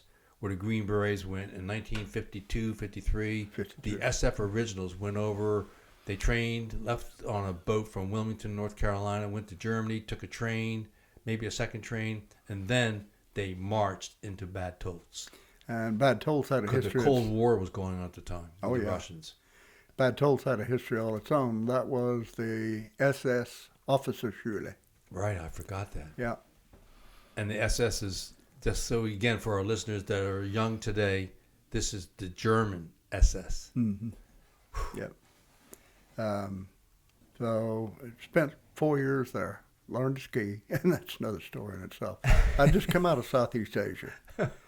Right. Yeah, it wasn't exactly qualified. Land of rice paddies. Yeah, not much skiing, even in the Central Highlands, you know. So, but everybody had to learn to ski because that was if the balloon ever went up, which everybody knew it wasn't. But if it ever did, well, that was going to be one of our methods of getting past the enemy. Skis and snowshoes, going back into where we were going to set up these guerrillas. So everybody had to learn to ski. And what a circus that was. They had these old White Star skis that they seemed to be about 11 feet long. They weren't quite that, but they were and very narrow. No, they were quite wide. Was that right? Yeah, they were quite wide. Okay. And the clamps on them, you could put your ankle on the ground before that damn thing would cut an edge. and and Wolverine boots, and no ski boots, just Wolverine boots. Oh. And that's how we were. That's how we were skiing. Whoa. Yeah, it's ridiculous. So what was fun though was we always had a ski march at least once a year after we got good snow, and that was going up one mountain using moleskin on the bottom of them to go up the mountain, and then taking that off and skiing down the next slope and then going back up the next mountain and down the next slope. Well, that next slope was they had a gas house right down at the bottom of it, and the Germans somehow had found out what our schedule was. So when we were scheduled to come down that last mountain, the place was packed. Everybody drinking beer and cheering us on and everything else. Kidding. Yeah, the reason being that it was disaster city as we were coming down that last. It looked like snow explosions were going off. Cheap entertainment, huh? Oh, yeah. For the locals at your expense. Oh, my gosh. So then 22 years, then what happens there? 22 years, I tried to get a job somewhere in corporate America. Found out pretty quickly that corporate America didn't have a lot of use for my peculiar skills, and the mafia wasn't hiring. Right. So I went to Saudi Arabia and worked there for 3 years, training the Saudi Arabian National Guard. Oh, wow. Came back to the States and thought, well, I'll get an MBA, and then somebody will hire me. I got an MBA, nobody hired me. So, but have you started writing yet at that point? No, I hadn't started at Okay. that point. No, I had. So at that point, then the various agencies came calling. The three-letter alphabet soups. I didn't work for them at first. Indeed. The first one was the Anti-Terrorism Assistance Program. It was run by the State Department. Right. It was basically aviation security, because that was when we were all worried about more hijackings and dropping airplanes in where they shouldn't be. Right. So I worked there for a couple of years. Then I went to work for ICETAP, International Criminal Investigative Training and Assistance Program. Common spelling, yeah. Yeah, and it was primarily oriented towards the drug wars. And it was the This is in Southeast Asia or South America? no, South America. Okay. Yeah, and I spoke Spanish by then. So Right. After your fourth trip to yeah, to Monterey. Okay. yep. Completely Hispaniola. Yeah. So I spent a lot of time in down south, in Colombia in particular. Colombia, our mission was to protect the judges.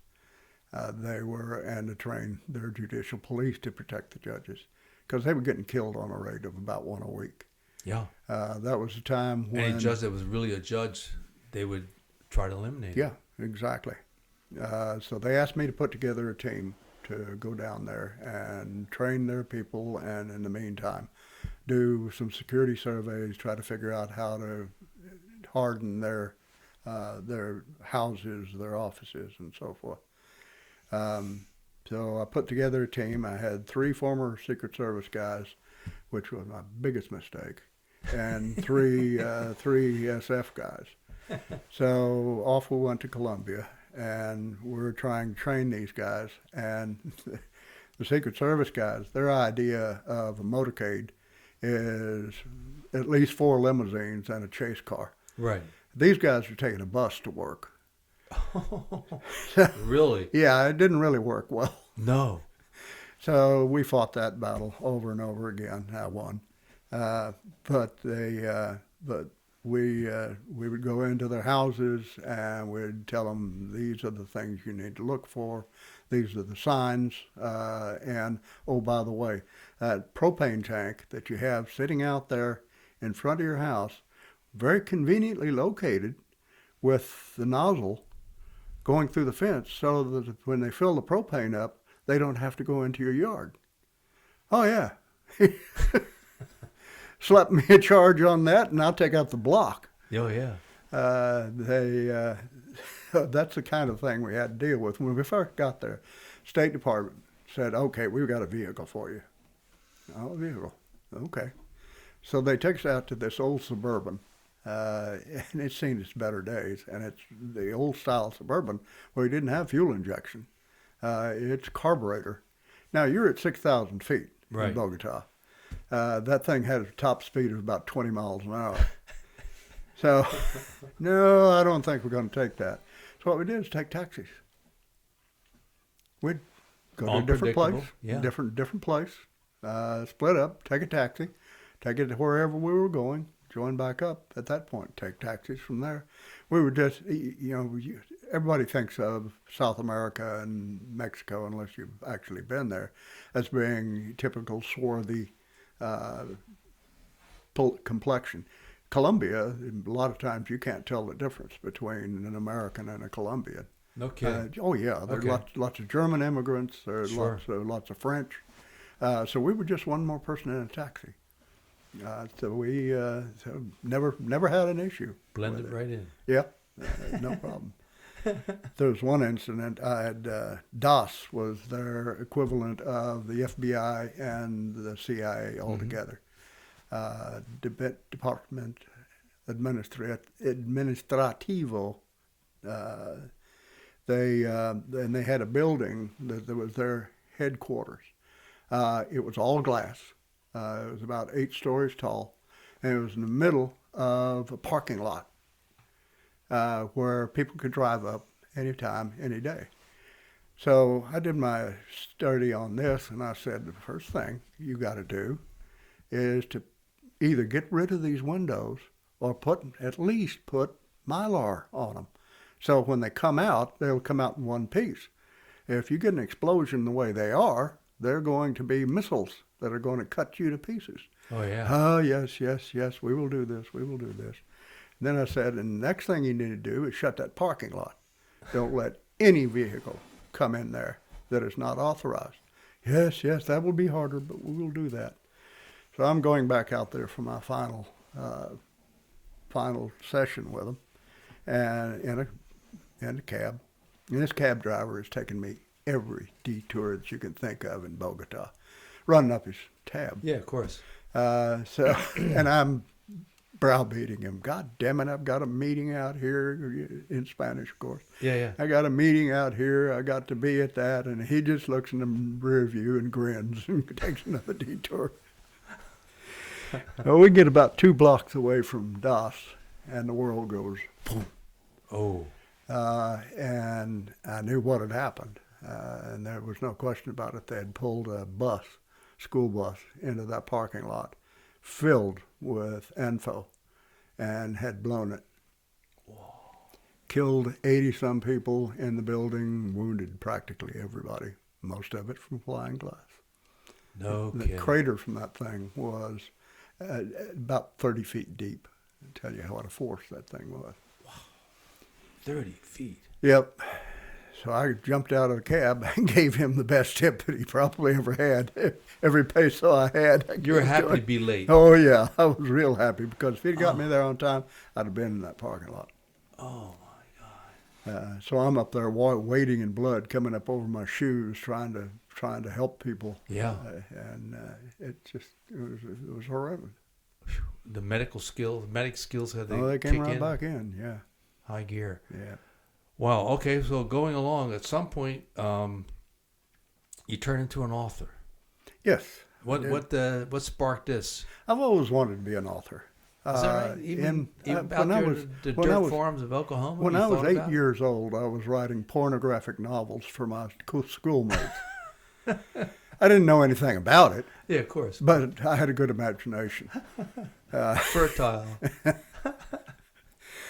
But then, of course, life intruded, and I always wanted to write, and I'd jot down things from here and there. And, of course, I had plenty of time in Saudi Arabia, so I wrote my first very failed novel there. And reading it a few years later, I realized why I was failed. Oh, God, that's terrible.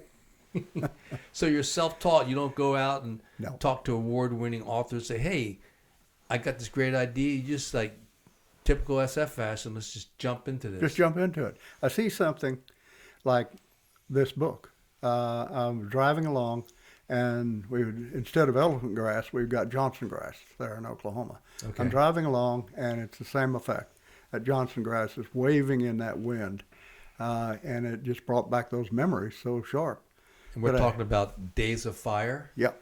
Indeed, as So, we read from earlier. So I just had to get it down on paper. So I wrote the first chapter, and then I thought, this is shit.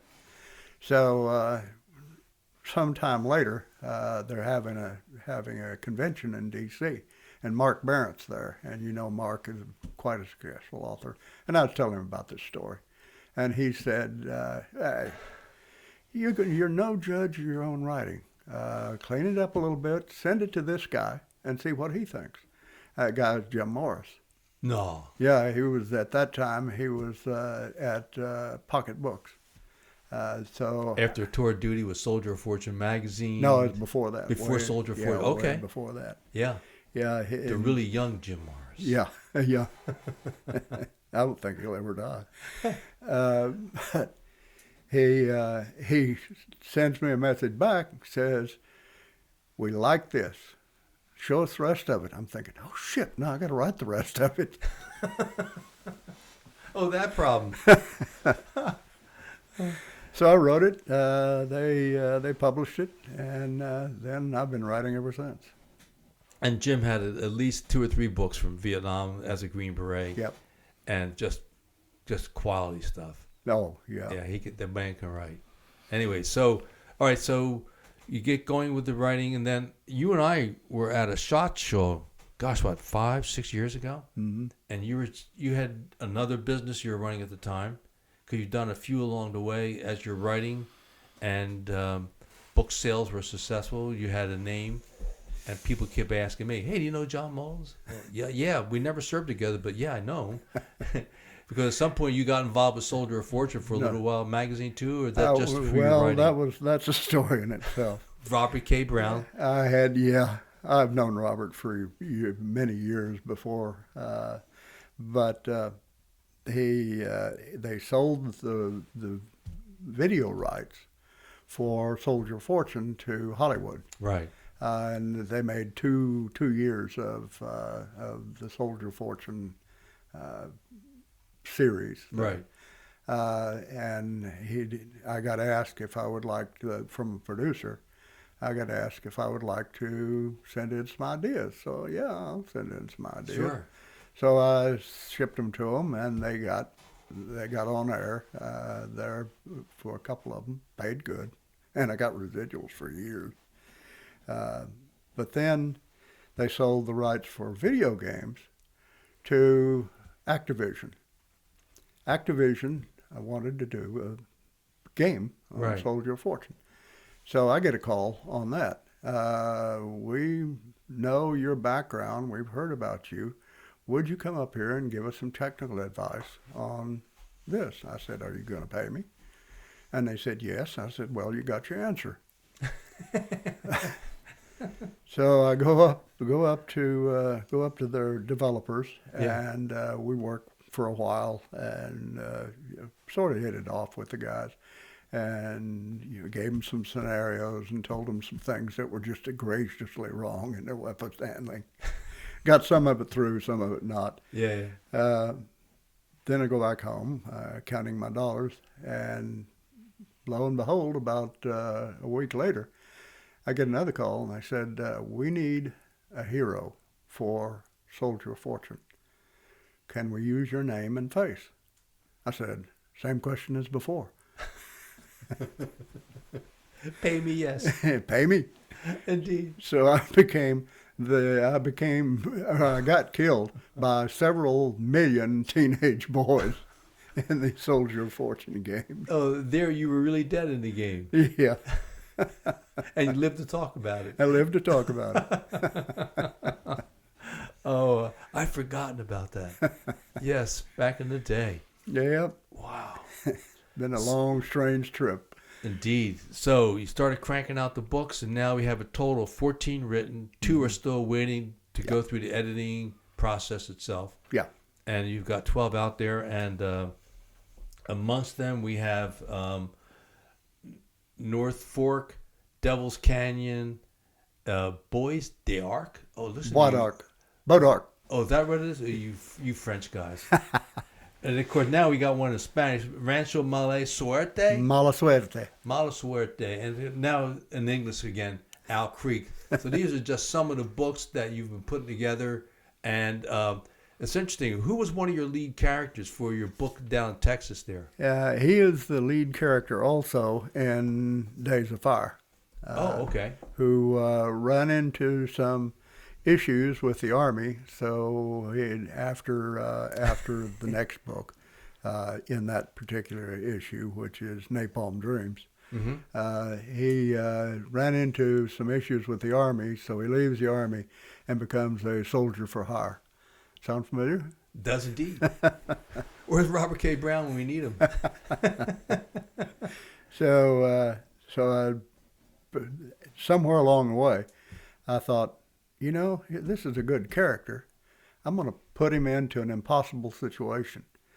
So he goes back to the old family farm in Oklahoma. They talk him into becoming the sheriff. Now, here's a special operations guy who his methods may not exactly fit what they teach in police academy. First of all, make it easy. Did any of his methods fit No, the police academy? But it's carried through 7 books now, or 6 books. I'm Wow, working on outstanding. 5 books. I'm working on the 6th one now. There we go. Wow, no kidding. What's the name of your lead character? James Carmichael. Okay. It's a nom de plume that I used many times. You always, if you got to use another name, make sure that you start with the same letter that Right. your own name is, because if you don't, your name is John and George is your cover name. Indeed. Hey George, and you look at him like, what? So that was the fiction route, but a lot of the fiction is intertwined. I always time do. on the ground. All of the books in here are based on a crime that actually happened. And how he solved them is rather unique. All right. Well, very good. We're at that point where maybe we might be heading down the end of the trail here. Would there be any final thoughts or moments in the life of John F. Mullins I, besides being married 60 years ago to this lovely nurse that's still like the primo act of your life, and a little time of service to God and country? Anything else you wanted to expound upon before we turn off the tape recorder? I'm working now in the arms and ammunition industry. In your spare time? In my spare time. Oh, good. And working on things that are innovative. I invented frangible ammunition, 25 years ago. And for some of the young people that listen to our tapes and to the podcast, frangible ammunition is different from old-fashioned bullets. How? It disintegrates on impact with any hard surface. So there is no ricochet, no splashback. It enables you to train at ranges that are almost face-to-face. On demonstrations, I shoot it with the gun 2 inches away. You Wow. try to do that with a regular Sure. bullet, and you're going to be wearing pieces of that for longer than I did, wearing all the pieces from the explosion. And again, so like if law enforcement goes into a room and they open fire, if they miss the target but hits the wall, it dissolves, as opposed to going through the wall and Killing Aunt wounding, Millie over killing- next door. Yeah, nothing like losing Aunt Millie on a firefight. Yeah. Don't want to do that. Yeah, Not it's mostly for training, because to me, unless you live fire train, Right. you're not really training. Sure. And you see that all the time. You see people out on a range, and they're trying for accuracy, and that's all well and good. But until you go through a door and know that there's somebody on the other side that is more than happy to take you out, you really don't, most law enforcement don't have that tool. Right. And they don't have it because they don't have the training facilities. With this, as an example, I had my manufacturing operation set up in an old B-52 base, and on that base was where they kept the bombs, Two-story building, stairwells on both sides, concrete block building. Made it ideal for clearing rooms. So I put steel on the walls. We use steel targets inside. But you could go in there and shoot in any direction. That bullet wasn't coming out of there because once it hit something hard, it's gone. It doesn't exist anymore. And you knew if you're on target or not. Yeah.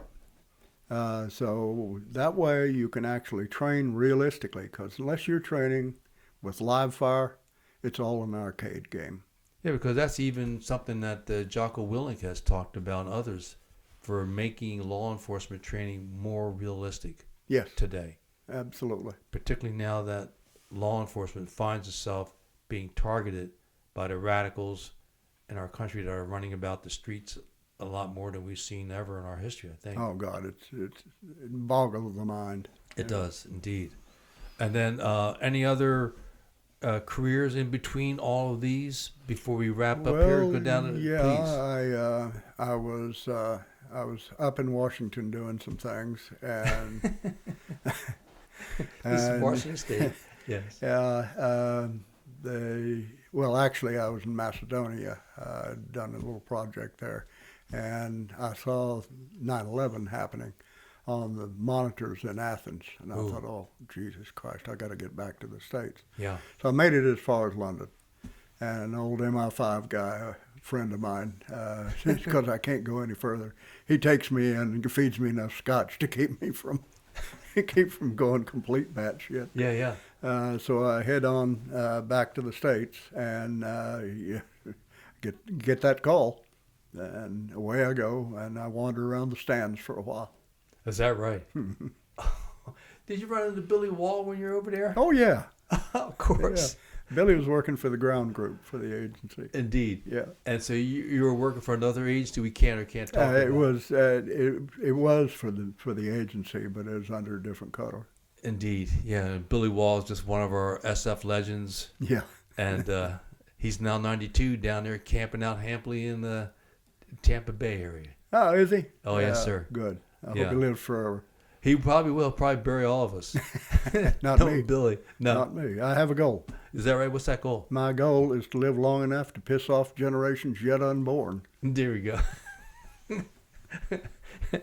All right. Well, on that note, any final closing thoughts, sir? No, I think we've covered just about everything. That was that's a pretty good closing line. I may have to borrow that one, just to live long enough to piss off generations that haven't been born yet. I like that.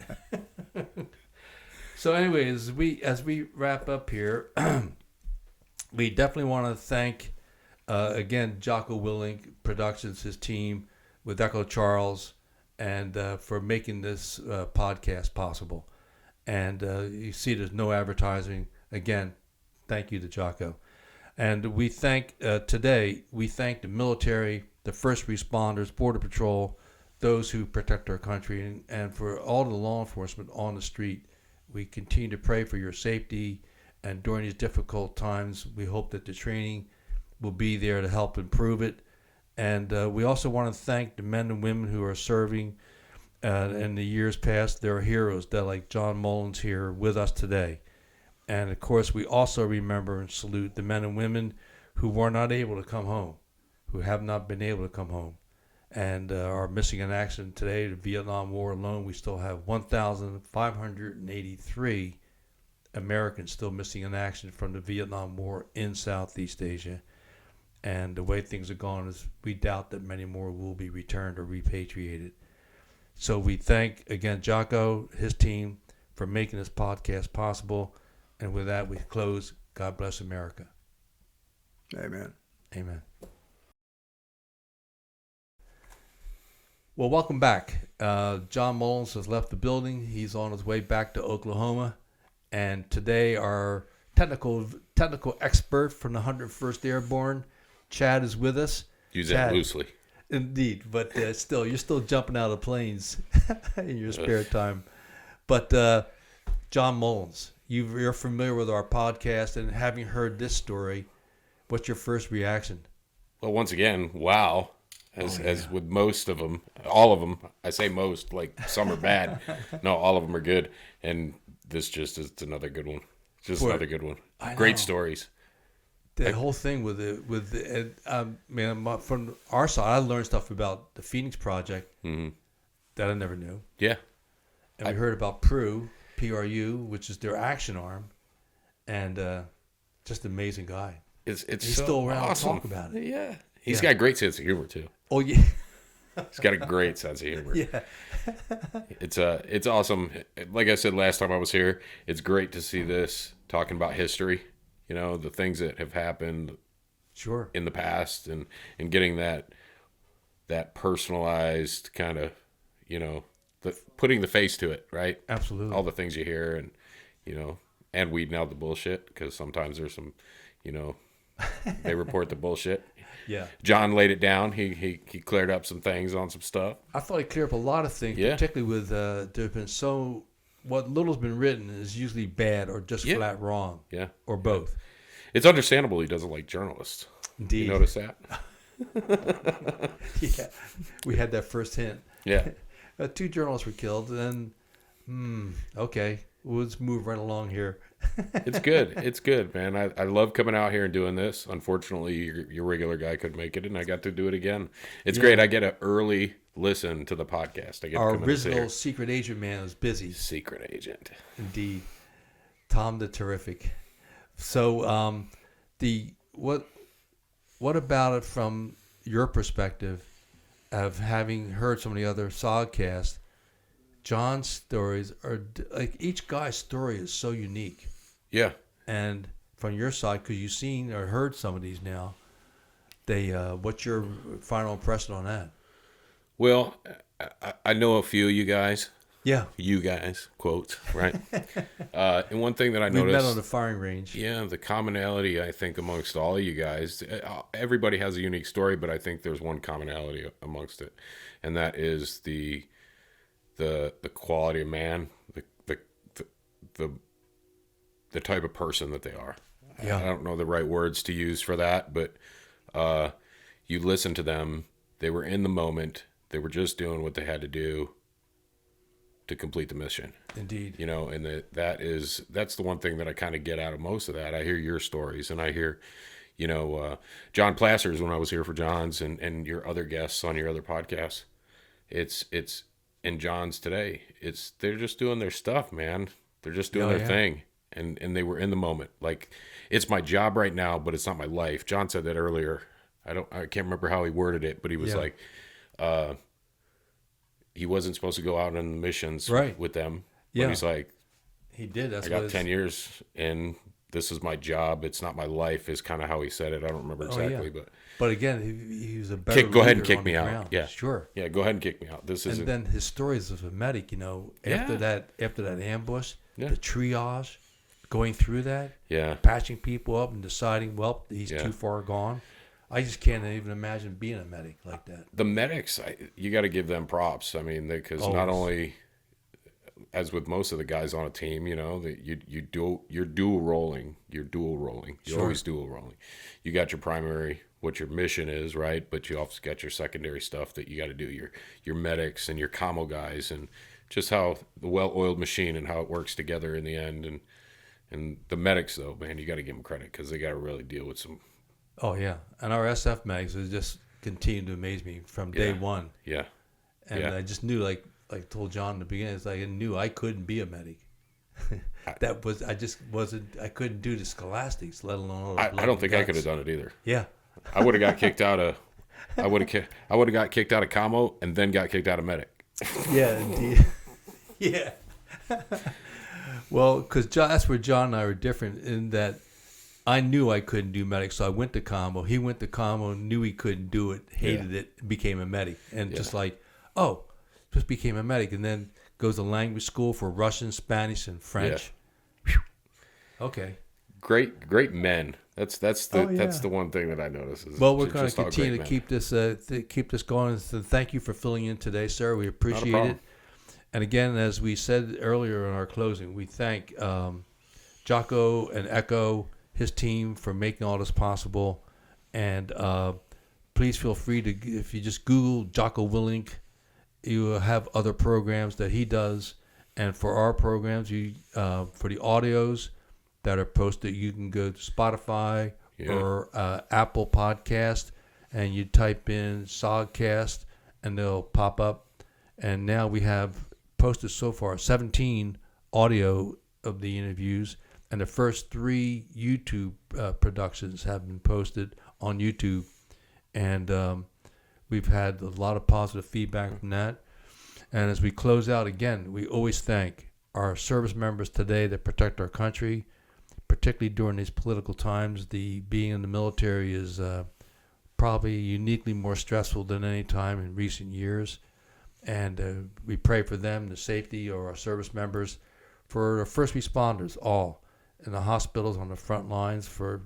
We've seen some odd challenges that they've come up against. Border Patrol and law enforcement in general, no matter what's the sheriff's department, local police department, anywhere around the world that are there to keep law and order when we have forces that are trying to tear apart our country through other means that are not respecting law and order. So we have a final salute to them, and again to the missing in action who didn't come home, who couldn't come home. Hopefully someday they will be repatriated. On that, thank you, sir. God bless America. Till next time.